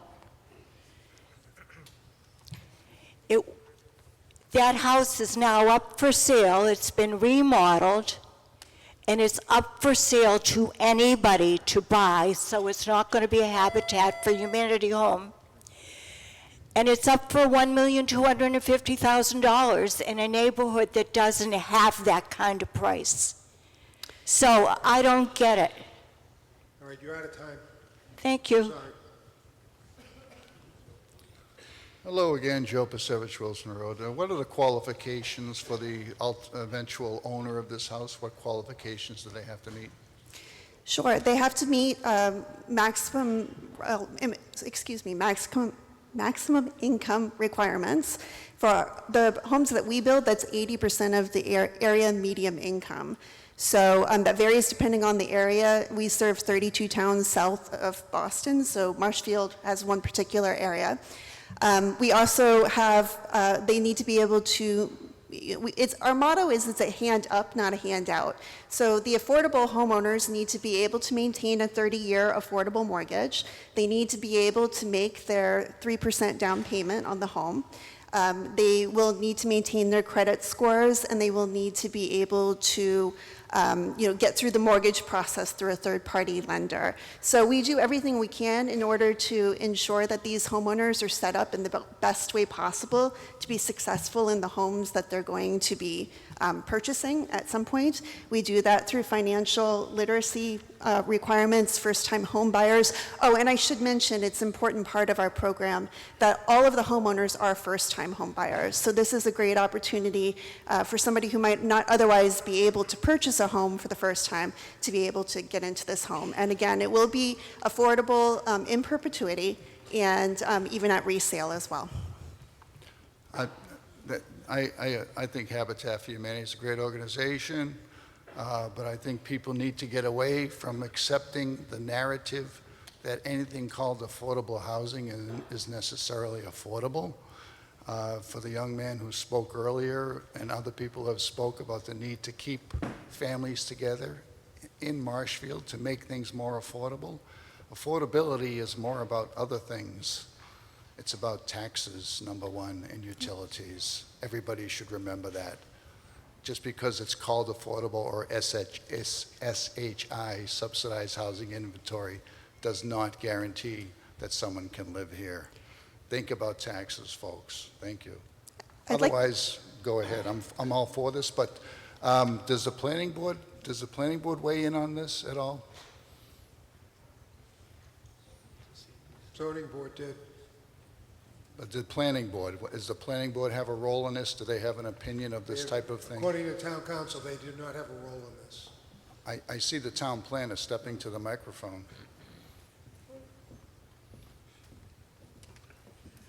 Karen Horn, town planner. I'm also the housing coordinator, and so which the Housing Trust has played a part in this, and it's the Housing Trust that's been working with Habitat to convey this property over, and so we've been supportive of them and supported their project through the ZBA, which they did receive a special permit because it's a non-conforming lot. And it is a LIP project. It will end up on our SHI list. Right. And the reason that it's not guaranteed to be a Marshfield resident is because to be on the SHI list through a LIP project, you can only dedicate 70% of the units to a Marshfield resident. You can't do that with one unit, which is why it isn't restricted to Marshfield applicants. So LIP is local initiative project. Yes. People know that. And it has to be 70%. Yes, so the 40Bs that have been recently approved did have a local preference requirement of 70% for the two that are up on Commerce Way. But with only one unit, the math doesn't work. And we're at 10% now, right? We're at 10.3. Thank you. Thanks for your help. Rear microphone. Susan Karen, 205 Riverside Circle. I'm also the chair of the Marshfield Open Space Committee, and I would like to correct some misinformation that's been stated a few times about this land. The property that this house is on was purchased, it was an Open Space Committee purchase several years ago. I was not the chair even on the committee at that time, but I am very familiar with this. It was about a 14.5-acre parcel. It was an open space and joint affordable housing project. 1 acre was separated off with the existing house to be eventually used as affordable housing. The balance of that, 13.3 acres, is now open space. It was nowhere near $1 million, as I recall. I go over these numbers all the time. It was well below $1 million, and there was a lot of thought that went into this. It was a good acquisition, important conservation land, and affordable housing at the same time. That 13.3 acres, people may be confusing that with an acquisition that was just done last fall that was over $2 million. That was close to 19 acres of permitted developable land. Those parcels now abut each other in the rear, so it added to that protected open space there. So there was a lot of thought put into this. It's just taken a long time to get that house developed. Thank you. Rare microphone. Okay, Cody Rowland, 45 Whitford Circle. Same vein, I just wanted to clarify a little bit. I am the vice chair for the Marshfield Housing Trust, and the woman who spoke a couple prior, I think she just left, was talking about how it cost $1 million to build this one affordable home, and we are constantly looking for ways to utilize the very little amounts of money that we have through the CPC for affordable housing. We used to have an MHOP program where we would give a grant to a family who wanted to purchase a home in Marshfield, up to $120,000. They could go out and buy whatever home that they chose to. We would give them the $120,000, which would make it more affordable. And then we would put the deed restriction on for in perpetuity. It would always stay in the grant program, and we still have many, many of those homes all throughout the whole town. You wouldn't even know, you may have one next door and you don't even know it. But housing costs have are now so high that we can't give a grant large enough for somebody to qualify for some kind of, MHOP program or program. So to partner with Habitat for Humanity, we can get an affordable unit for $250,000. We can't get an affordable unit really any other way right now. So just wanted to make sure everybody understood that. We are very thoughtful about how we're trying to spend our money and looking at other ways to bring affordable housing into Marshfield, because we do want our kids to be able to buy houses here, and we don't want 40Bs forced on us. So that's all I've got. All right, we're going to go to a vote on Article 10. Article 17, Item 10 of Article 17. So all those in favor, please raise your hand. All those opposed? Declare that passes. Thank you, We're going to Marshall. call one final vote. We've passed everything, all the 10 items in Article 17, and one final vote on Article 17. All those in favor of Article 17, please raise your hand. All those opposed? Article 17 passes with majority. Thank you very much, everybody.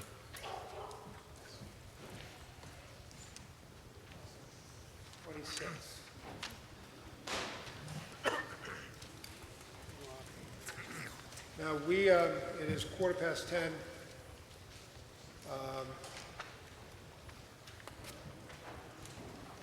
You can take new business up until 10:30. We could stay going if we suspend the rules, but sorry to say that we're not quite halfway there, so we'll end up coming back tomorrow. So, Article 26. Let me get my motion. The Select Board moves that the town vote to approve the amended South Shore Regional Vocational School District Regional Agreement, allowing the admission of the town of Pembroke, as set forth in Article 26 of the April 27, 2026 annual town meeting warrants.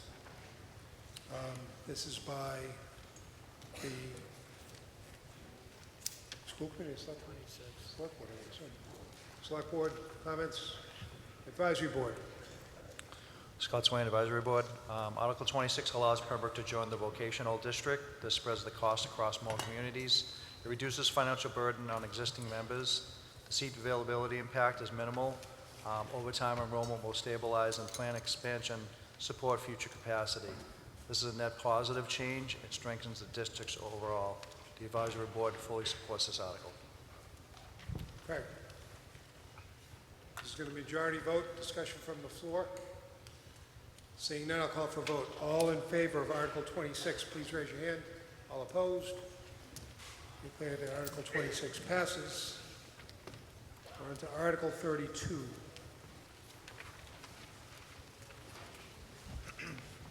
Article 32, the Board of Public Works moves that the town vote to amend the Marshfield Town Code general bylaws as set forth in Article 32 of the April 27, 2026 annual town meeting warrant, amending a portion of the sewer connection bylaw. Thank you, moderator. Matt Kinlan, town engineer. So this bylaw change updates 1979 regulation to better protect our sewer system by formalizing a one connection per lot standard that aligns with our newly adopted ADU policy. As a matter of practice, the town has already been limiting properties to one sewer connection per lot to minimize impacts on our sewer mains around town, reduce unnecessary connections, which can contribute to infiltration into our system and more wastewater for us to treat at our treatment plant. This update simply formalizes this long-standing practice, so it's clear and it's consistent. Additionally, the town recently adopted an ADU policy requiring accessory dwelling units to connect to their existing sewer service for their lot. So this change ensures that our new sewer regulations are aligned with that policy. The second part of this updated bylaw also ensures that the older grandfathered in lots that don't have frontage aren't left out by providing clear guidance on how they can connect to sewer if need be. So overall, this modernizes this bylaw to reflect our current practice, supports our infrastructure, and provides clear guidance to property owners. Okay. Advisory board. Not much to add there, Matt. Good job. But just minimizing the risk of additional tie-ins, trenching, cutting up the streets. Advisory board approved. Okay, thank you. Discussion from the floor.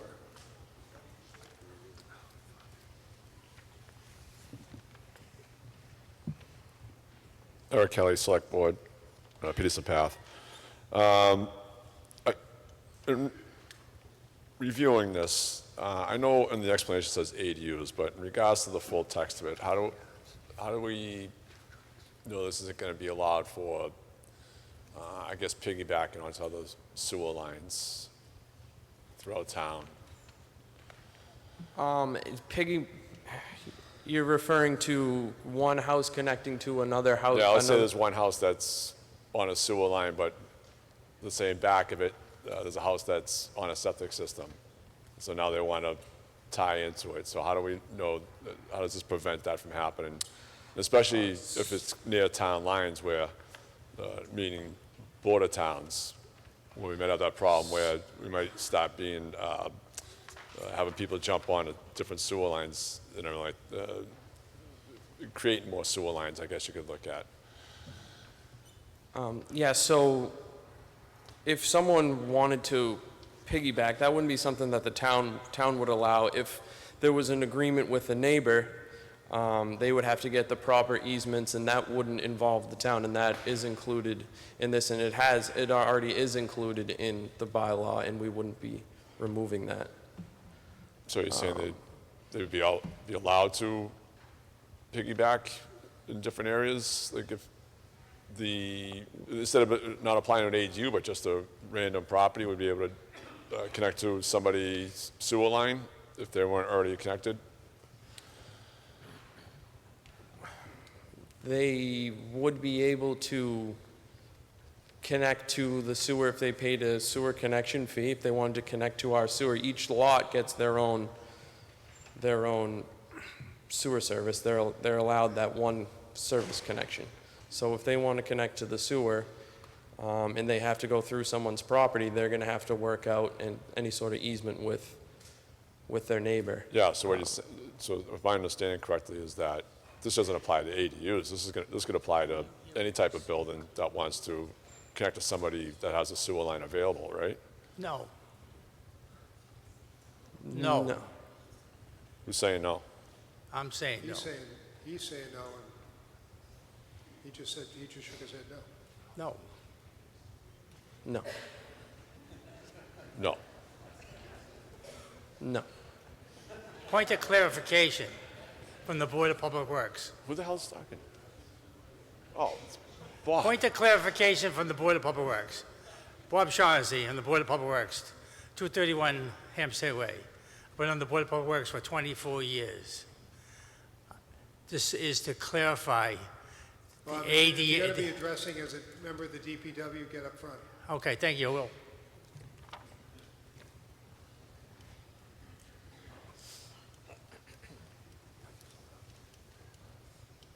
You don't have discussion between different speakers if you're speaking in a professional That's okay, I'm association. getting my steps in today. All right, got to keep in shape, you know. This is to clarify the ADU requirements that we have in town. If someone was going to piggyback to one person, it would probably be in the Brant Rock area where the lots are so tight.